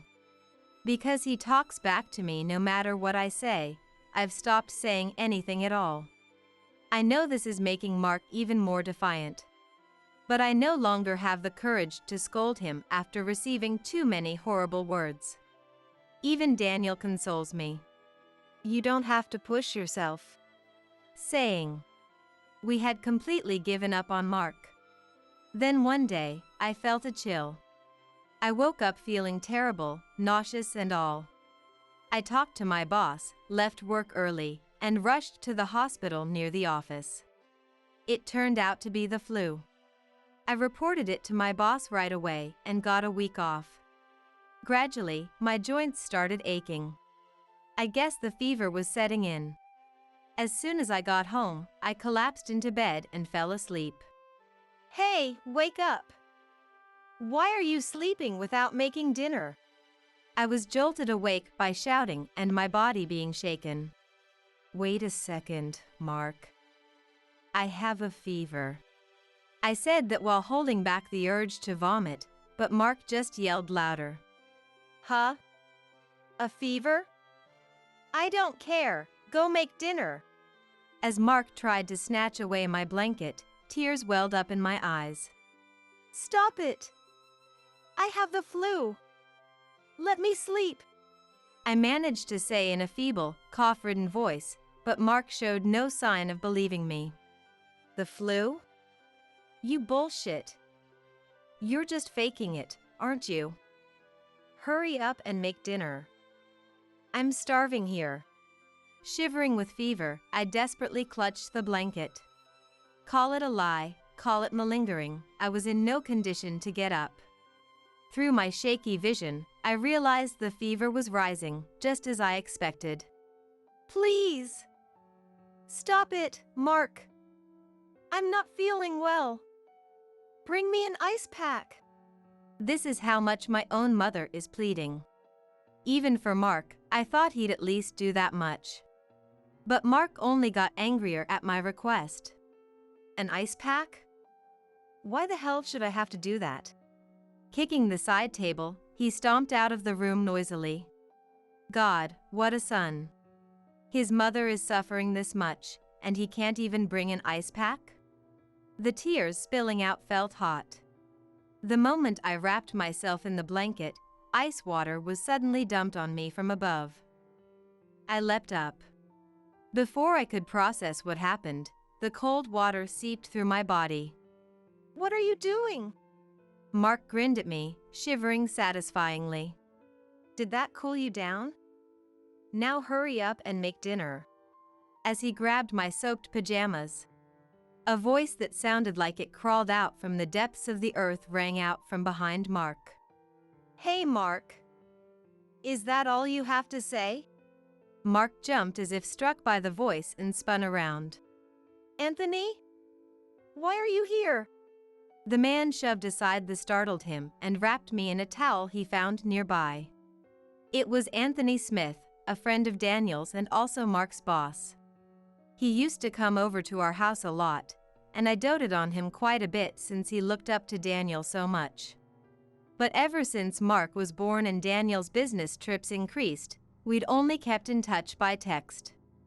Mr. Smith, He cut me off as I tried to ask why he was here, and laid out a fresh blanket for me. He may not have changed, but I'm surprised he still remembered where we kept the bedding. Laying me down as I grew hazy with fever, he glared at Mark, who stood there ashen-faced. Does he always treat you like this? Huh? No, well... Mark seemed unable to comprehend what was happening. His boss showing up out of the blue, and on top of that, his boss tending to me with practiced ease, it looked like it thoroughly baffled him. As Mark stood there stunned by the sudden turn of events, Anthony began to explain. You see, I owe Nicole and Daniel a great deal. That he was Daniel's friend, that he'd been in their care for a long time. That they continued to dote on him even after they got married. Anthony's admiration for Daniel was so effusive it was almost embarrassing to hear. It made me proud to know Daniel was looked up to this much. I knew you were Nicole and Daniel's son the moment you joined the company as a new hire. Then why didn't you say anything? As like his calculating character, he's probably thinking he could have gotten closer to the capable Anthony. It makes me despair for my own son. I had no intention of mixing personal matters with work. Seeing through Mark's ulterior motives, Anthony stated bluntly. First of all, you'd find it hard to work too if your dad's friend was your boss, wouldn't you? Unable to argue with that, Mark made an awkward face. Mom, did you know Mr. Smith was coming today? Mark accused, biting his lip in frustration. Seeing him like that, Anthony heaved a big sigh. She didn't know. In the first place, I just found out now that Anthony is Mark's boss. The company name I heard from Anthony long ago is different from where Mark works. Maybe they changed the company name at some point. I wasn't sure about Daniel. But I certainly didn't know, and I didn't even think he would come to visit at this timing. I desperately denied it to Mark, who was glaring at me. I shrugged my shoulders, wondering what he thought of Mark's ugly behavior. The other day, Daniel invited me to hang out with him after a long time. He said he wanted to surprise you too. He had just gone on a trip, so he seemed to have brought a souvenir on purpose. Mark awkwardly averted his gaze from Anthony, who was holding up the souvenir in his hand. Just a little while ago, I got a call from Daniel saying he was running a bit late and to go ahead and enter the house. When I was about to ring the doorbell, I heard a scream. Anthony said that when he put his hand on the door, thinking something had happened. The door was unlocked, and he hurriedly entered the house, fearing it might be a burglar or something. I'm sorry for worrying you. It's embarrassing to be seen like this. Breathing heavily, I finally managed to squeeze out my voice, and Anthony hurriedly knelt down beside me. Nicole, please stay in bed. I'm the one who should apologize. So sudden, oh.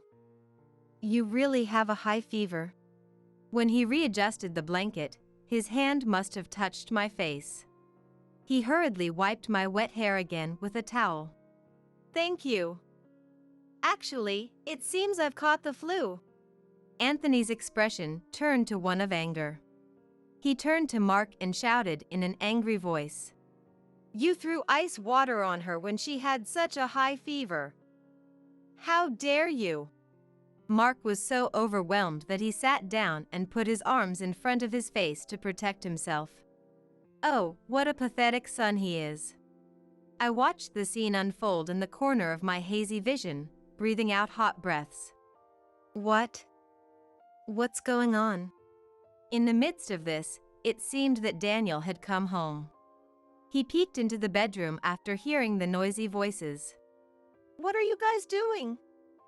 Nicole! What the hell happened? He was surprised by the unbelievable sight of me lying in bed with labored breathing. Anthony shouting with an angry expression, and Mark cowering in fear. To the astounded Daniel, Anthony briefly explained the situation. This idiot, what has he done? An angry shout even louder than Anthony's resounded, and Mark began to apologize while trembling. I'm sorry. She said she wanted to cool down, and I was just hungry so. It's not just. This isn't something you can apologize for. Do you understand? He probably didn't really understand why he was being yelled at. Mark started making irrelevant excuses, and Daniel and Anthony's anger exploded. I'm sorry. Anthony grabbed Mark by the neck as he apologized with tears in his eyes and left the bedroom. I'll beat some sense into him. I'll join you right away. I'm sorry, but please scold him.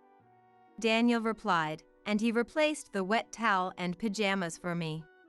He threw the fallen ice into the trash can and tossed the wet bed sheets into the laundry basket. I'm sorry. If I had been more careful.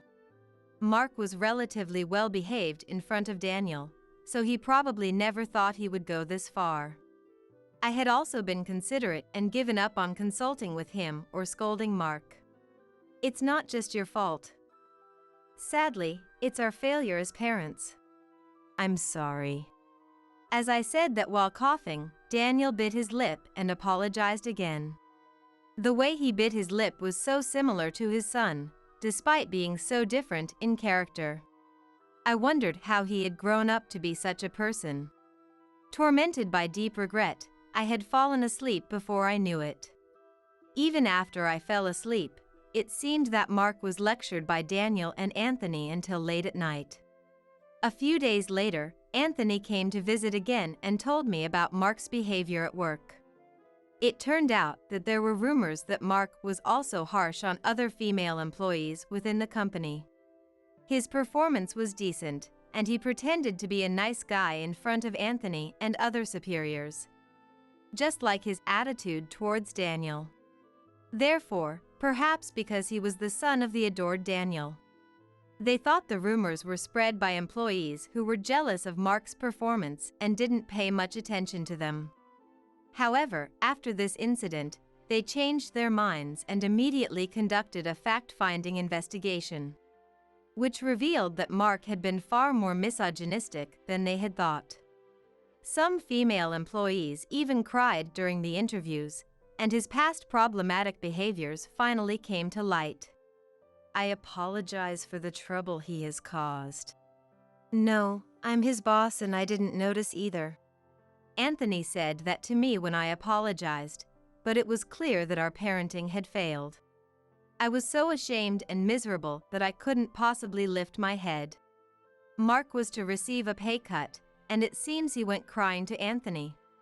But he was flatly rejected as he brought it upon himself. Rather, he was told to fix that twisted mentality of his and was sent to an external training program on morals that was rumored to be quite strict. We ended up having the company follow up on our parenting. I'm sorry to Daniel and Nicole, but I couldn't protect him either. The problematic behavior Mark had been causing due to his misogyny quickly spread throughout the company. And it seems he is being viewed with a very cold eye. It seems that even the other superiors he had been sucking up to have given up on him. And Anthony told me that he is feeling quite miserable. No, I just hope this will make Mark a better person. I know it's impossible to tell you not to worry, but absolutely do not help Mark even if he comes to you for help. As if seeing through my heart as I sighed with worry, Daniel said that no matter how terribly he treated me, Mark is still my son. I also felt guilty for raising him like that. Seeing me so dejected, Daniel kicked Mark out of the house. He declared that he was disowning him and would never let him enter the house again. If I thought about what was best for him, I realized that sometimes tough love was necessary. And I was scolded a little for that, but I finally started to see that it might be true.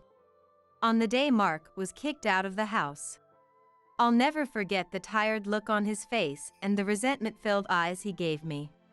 Noticing this, Daniel's anger became even more apparent. And he demanded that Mark return the money he had lent him to buy a new car right away. I don't have that kind of money. To Mark's response, Daniel coldly said, if you can't come up with it, then sell that car and pay me back immediately. With no other choice, it seems Mark had to give up the car. I was later told that the money had been properly transferred. Maybe Mark and I will never truly understand each other. Those were the kind of eyes he had. Until the very last moment he left this house, he looked at me with such bitterness and resentment. After that, it turns out Mark ended up quitting his job. He couldn't handle the rumors spreading throughout the company. Daniel went to check on him and said it seemed Mark was living in an old apartment and working part-time jobs. Mark, who had always lived in his parents' home, was probably paying for utilities for the first time. At first, he apparently tried to keep up appearances as usual, but his savings quickly ran out. One day, perhaps unable to stand that kind of life anymore, he called me when he knew I would be alone. This is all your fault. What mom you are, a woman you are, putting me through like this. He went on and on with his resentful words. Mark is probably a lost cause now. There's no sign of remorse whatsoever. If he had apologized even once, if he had pleaded for help just once, I probably would have lent him a hand without telling Daniel. But now, I just don't care anymore. No matter how much it pained me to give birth to my own child, how can he think I'd be okay with being hated this much? Does he think that just because I'm his mother, just because I'm a woman, he can say whatever he wants? You're pathetic. Get over yourself already. I said that and hung up the phone. The annoying ringtone started ringing again right away, but I unplugged the cord. I've already blocked his number on my cell phone. This home phone was the last connection I had with Mark. And Mark severed that connection himself. After discussing it with Daniel, we decided to move to a new house. Luckily, in this day and age, a couple in their 50s in their prime working years can rent a house of this size anywhere. Even if Mark came to that house starving, it's probably an empty lot by now. Unless Daniel or I contact him, I may never see him again. But that's okay. After a long time, it'll be just Daniel and me, and I look forward to enjoying our retirement in a small room. A faint knock echoed from the front door. I wouldn't have heard it if I'd been in the living room.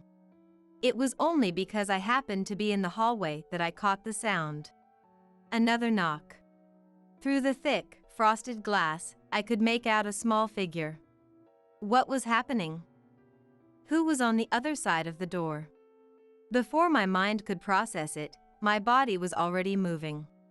I gently opened the door to find my granddaughter, Amanda, her lips ghostly pale. "What's wrong? Are you okay?"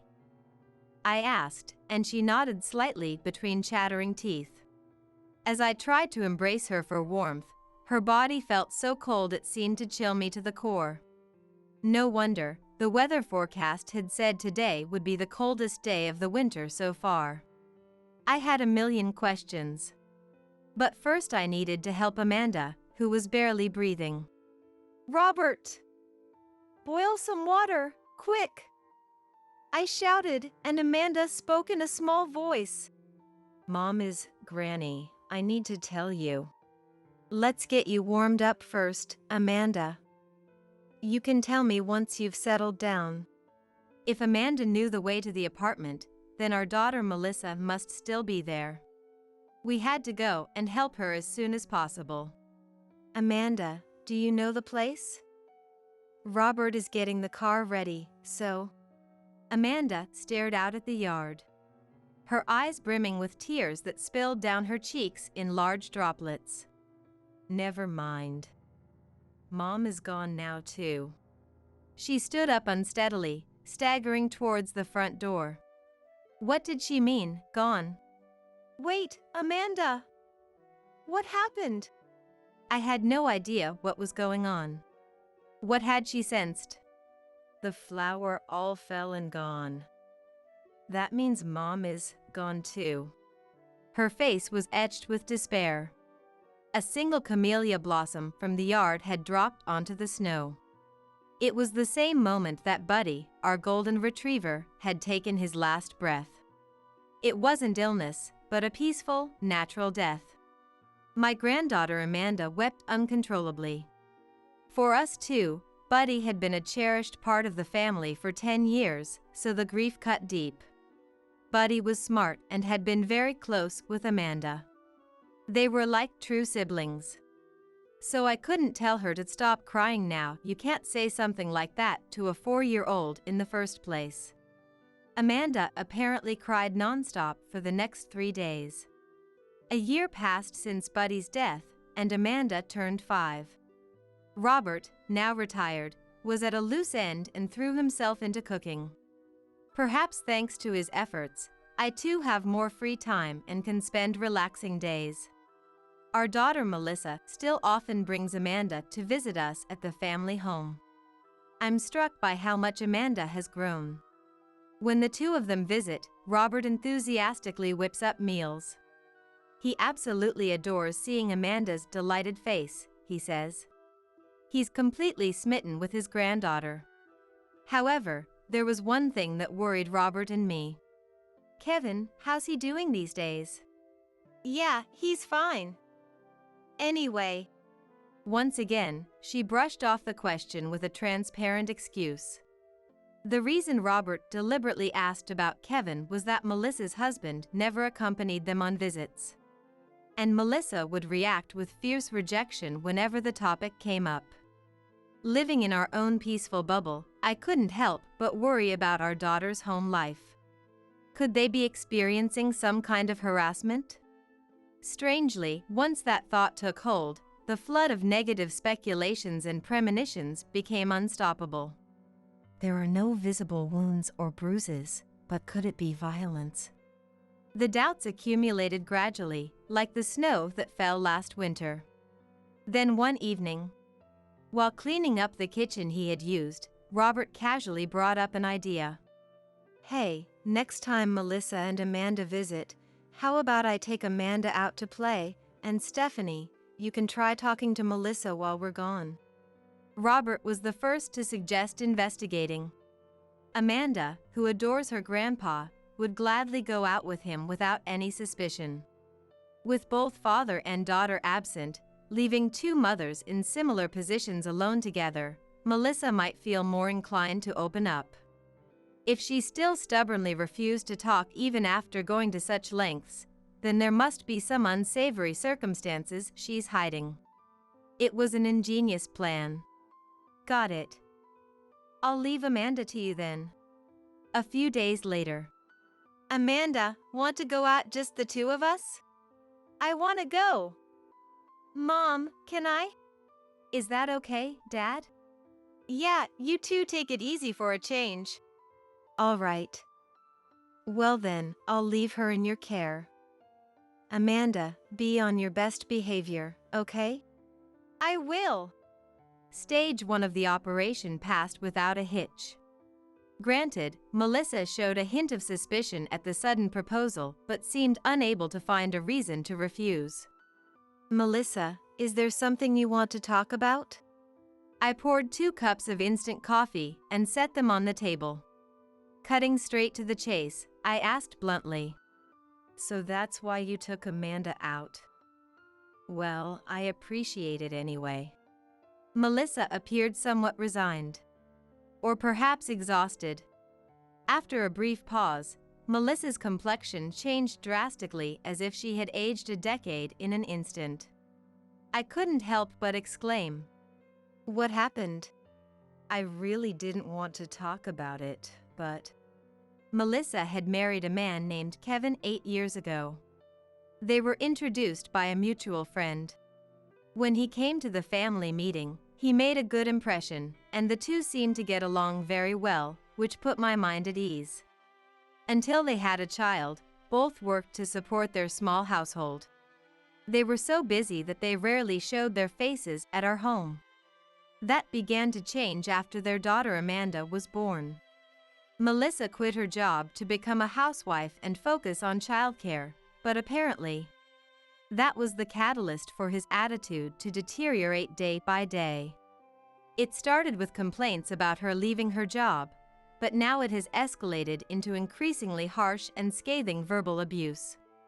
From what I heard, it's not hard to imagine he seems on the verge of becoming physically violent. Changing for the worse after marriage. It's a story I've heard of happening occasionally. But it seems that wasn't the case for our daughter and son-in-law. It undoubtedly began after Amanda was born. However, he has never harmed Amanda in any way and appears to be a normal father in that regard. He won't even tell me what he's so dissatisfied with, so I have no idea. Being in that house makes me think about those things. That's why I've been coming here more often. I felt my heart crushed with misery. Why couldn't I see it? Why did Melissa have to endure such pain? The surging emotions choked my throat. No matter how much I thought about what to say, I remained trapped. Only when I took Melissa's hand could I finally speak. Thank you for telling me. It's going to be okay. We're here for you. When you go back today, pack your things right away and come to our house, both of you. You don't have to force yourself to stay with him. But I can't prepare the money right away. We have some savings, so that can come later. The priority now is to get you away from him. As I said that, Melissa shed a single large tear. Welcome back, Amanda. Robert, did you get lost? We were fine. I wondered if Amanda was aware of the situation. Now, and even before, it didn't seem that way, but this child has a brave and resilient personality. So perhaps she's putting on an act to avoid worrying us. Maybe she's just pretending to be okay. What a terrible story. But that's all the more reason we have to act now. I couldn't allow my precious daughter and granddaughter to be exposed to such fierce storms any longer. After sending Melissa and Amanda home, I explained the situation to Robert, and he nodded, saying, that's the best thing to do. He was so furious that he looked ready to rush over and beat Kevin up right then and there, but I managed to calm him down. I don't know what he's thinking, pulling this nonsense. However, the two of them never showed up, no matter how long we waited. As 2 hours, then 3 hours passed, my anxiety grew ever stronger. Melissa and her husband live in the same state as us, and while it's a bit far, it's not an impossible distance to walk. It certainly doesn't take 2 hours of walking. Could they be out shopping before coming to stay with us? Even so, there's no word from them. Finally reaching my limit, I tried calling, but no matter how many times it rang, the call never connected. Wait here, I'll go check on them first. If it was going to turn out like this, I should have driven them. 15 minutes after driving off, Robert, who had said those words, called me. Stephanie, contact the police. There's no one in this house. Did he realize something, or had he been planning this all along? To this day, I don't know, but Kevin disappeared somewhere, taking his wife Melissa and daughter Amanda with him. Robert, I've told you many times. The police can't investigate for something like moving without notice. We'll do what we can, so please go home for now. I thought the police refusing to act in situations like this was something that only happened in fiction. I never imagined we'd actually be dismissed. Come on, detective, I'm begging you. This is clearly a missing persons case.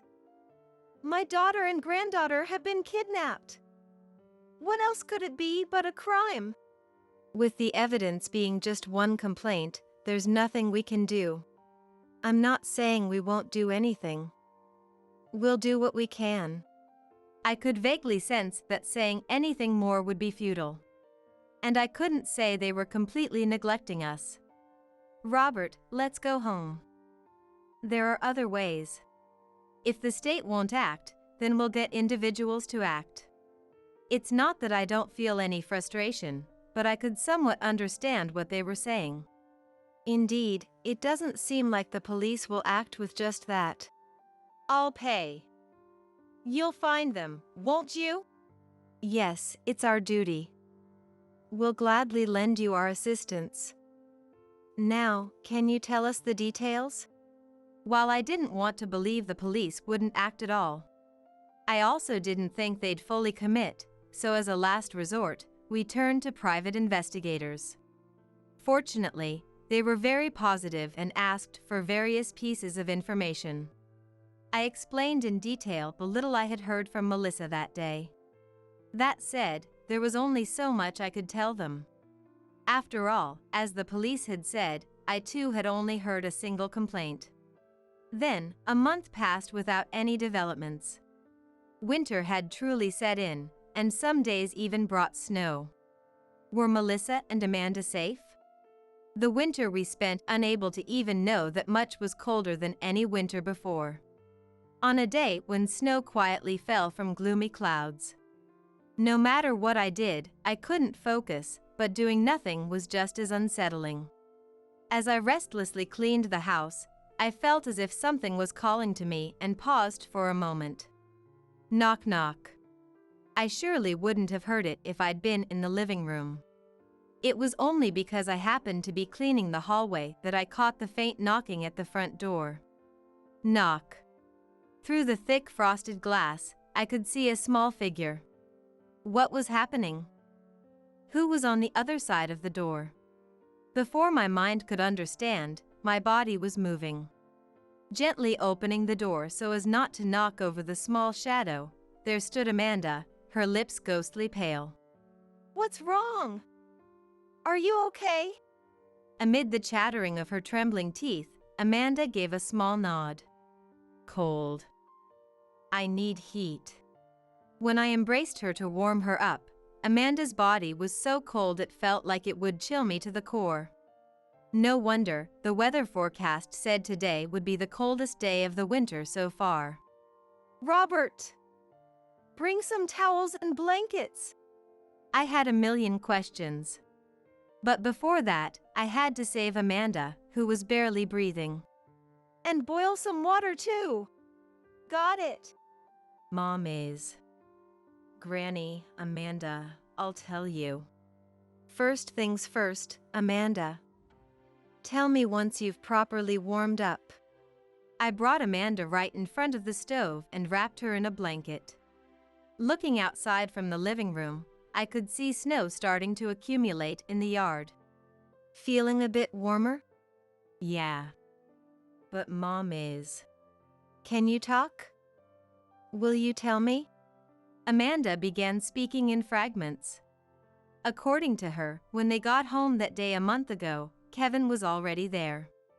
He then forcibly took them to a room in a different apartment, not their own home, and kept the two of them confined there. It was somewhere in the state.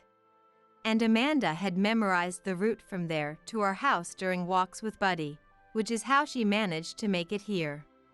What a clever, brave child. No, this isn't the time to be impressed.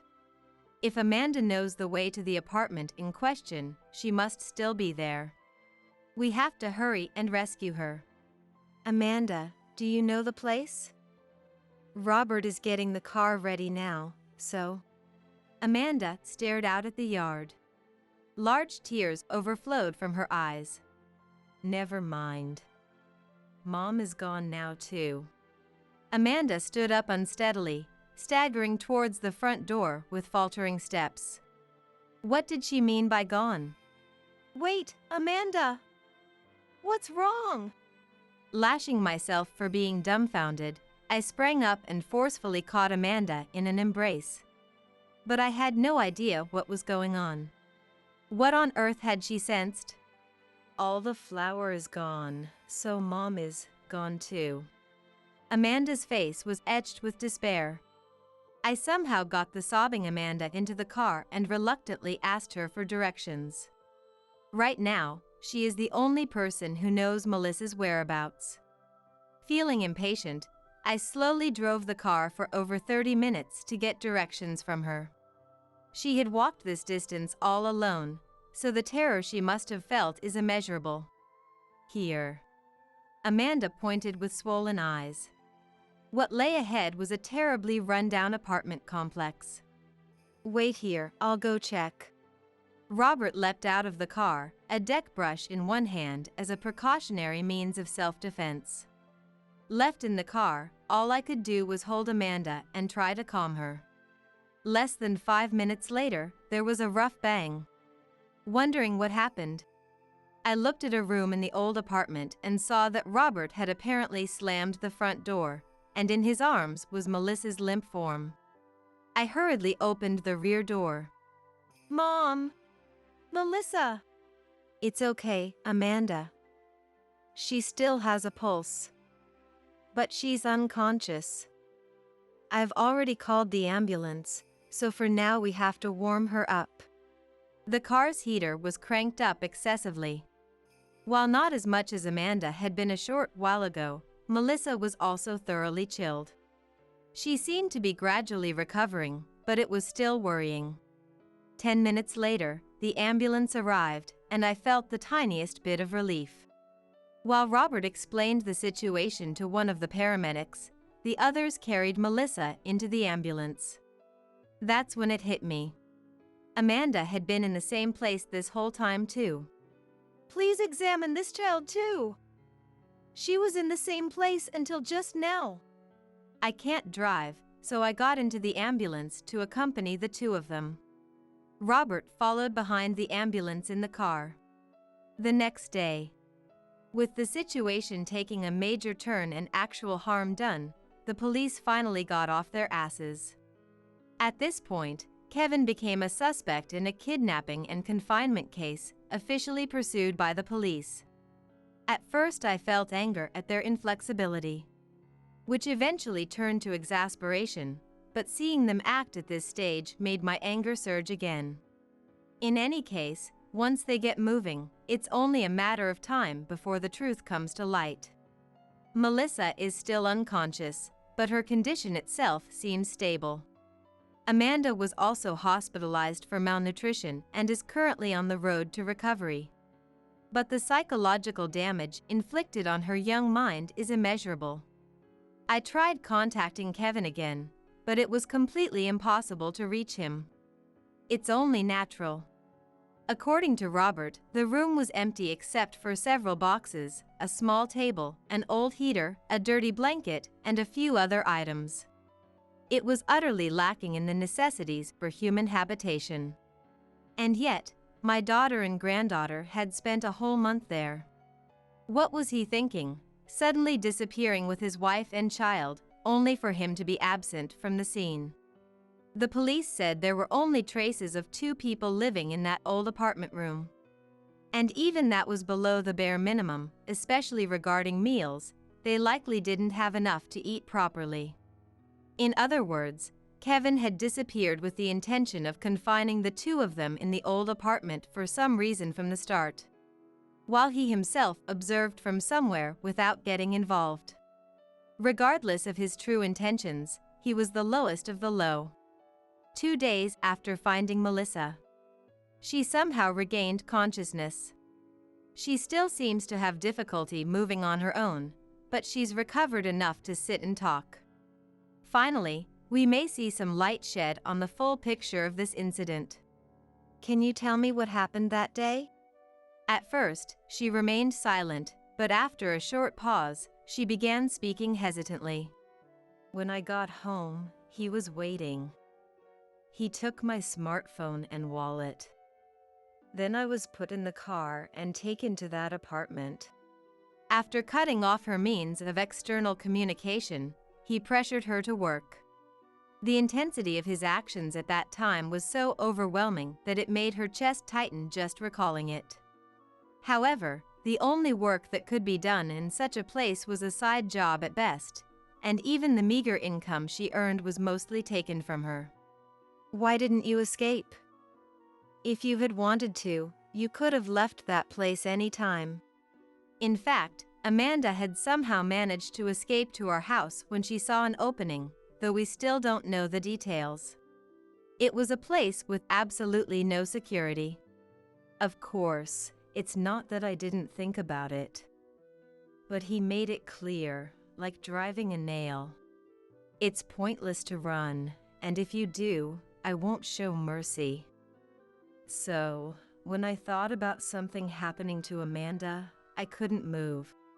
There seemed to be no direct violence, but the fact that he had taken away their freedom and even threatened them made it decisively a crime. How could he? Do you have any idea why? To be honest, it pained me. This was like asking if Melissa had even the slightest reason for what happened. But I didn't know what else to ask. Yes, there were so many things I didn't understand about the whole situation. His attitude changed around the time I quit my job to focus on childcare, so considering that, I can only think he really wanted me to work. It's okay. You did nothing wrong. It seems difficult to determine the cause. Then we have no choice but to investigate his true intentions by other means. So, do you know where he is? The police are apparently looking for him too, but they don't seem to have any leads so far. It's embarrassing to say, but we don't have much in savings, so I don't think he's at a hotel or anything like that. If he's not at home, he might be crashing at a friend's place. My instincts told me this would be important testimony. Got it. I'll tell the police and private investigator later. And the day before yesterday, Amanda said you had passed away. I'm glad it wasn't a serious illness, but why would Amanda say that? I probably let a cold get out of hand. I haven't been able to stop coughing for a week. We're not eating properly, so things that should heal don't, you know? Melissa smiled wryly in exasperation. Amanda, how are you feeling? Can you talk to Granny for a bit? Okay. How did you get out of that room? Dad wasn't there. If he's not there, you can get out. As expected, she is brave. I felt sorry for her, but more than that, I was proud. And there was one more thing I wanted to ask. It wasn't directly related to the incident, but it was something I was personally very curious about. Why did you say Mom was gone the day before yesterday? Because the red flower fell. That's how Buddy went away. It seemed this child believed that when a camellia blossom falls, someone dies. Indeed, the way the entire flower falls from the base is distinctive, so even as a child, it's not hard to understand why she would think that, looking back now. Buddy passed away around the end of winter. It was the season when camellias fall. I see. So that's what it was. That's not that kind of flower. It's okay. Mom is alive, right? Yeah. With a small nod, Amanda shed tears again. Without asking why, I embraced her. This time, there was no feeling of freezing. Grandpa, Granny, thank you. For saving Mom. Not at all. Everything was thanks to her bravery. No, it's thanks to you, Amanda. I should be thanking you. 3 days after Melissa and Amanda were taken into protective custody, we received news that Kevin had been arrested. I placed a hand on my chest in relief and stroked it. As Melissa had said, he had been hiding out at a friend's house.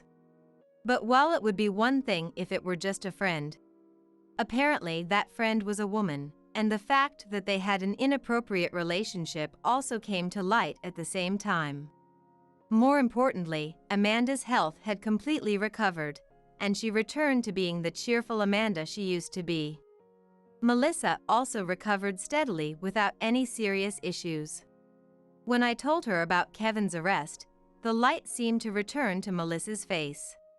Now, there's no need to face that fear anymore. The court issued a restraining order, but that alone isn't enough to feel safe. So my husband and I, along with Melissa and Amanda, moved to the suburbs away from the city center. It's been almost 6 months now.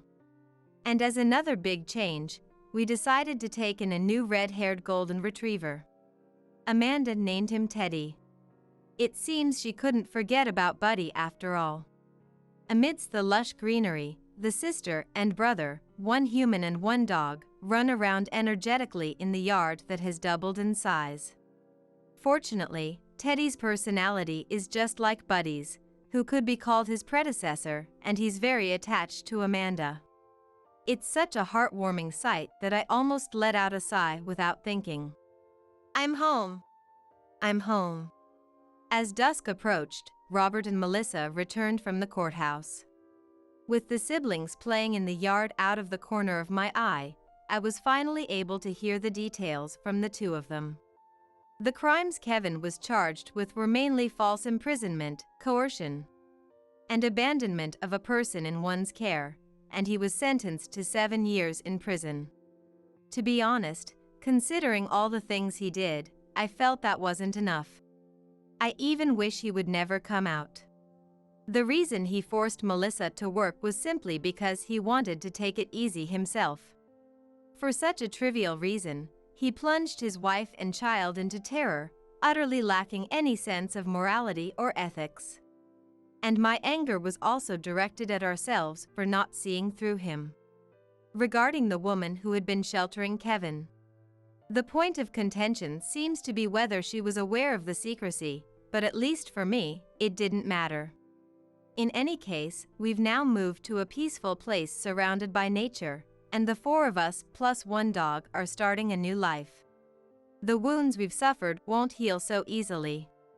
But Amanda plays with Teddy both inside and outside the house, and Melissa is starting to return to her original cheerful personality. Not everything is going smoothly, but I really like this life. When we moved, we brought the camellia tree we had planted in the yard to our current home. It took a lot of effort, but this tree is a commemorative tree for our daughter, so we couldn't make the decision to leave it behind. Now it's the height of summer and there's no sign of it, but when winter comes again, it will surely bloom with beautiful, magnificent flowers. And even if the seasons change and those flowers eventually fall, I'm sure she won't cry anymore.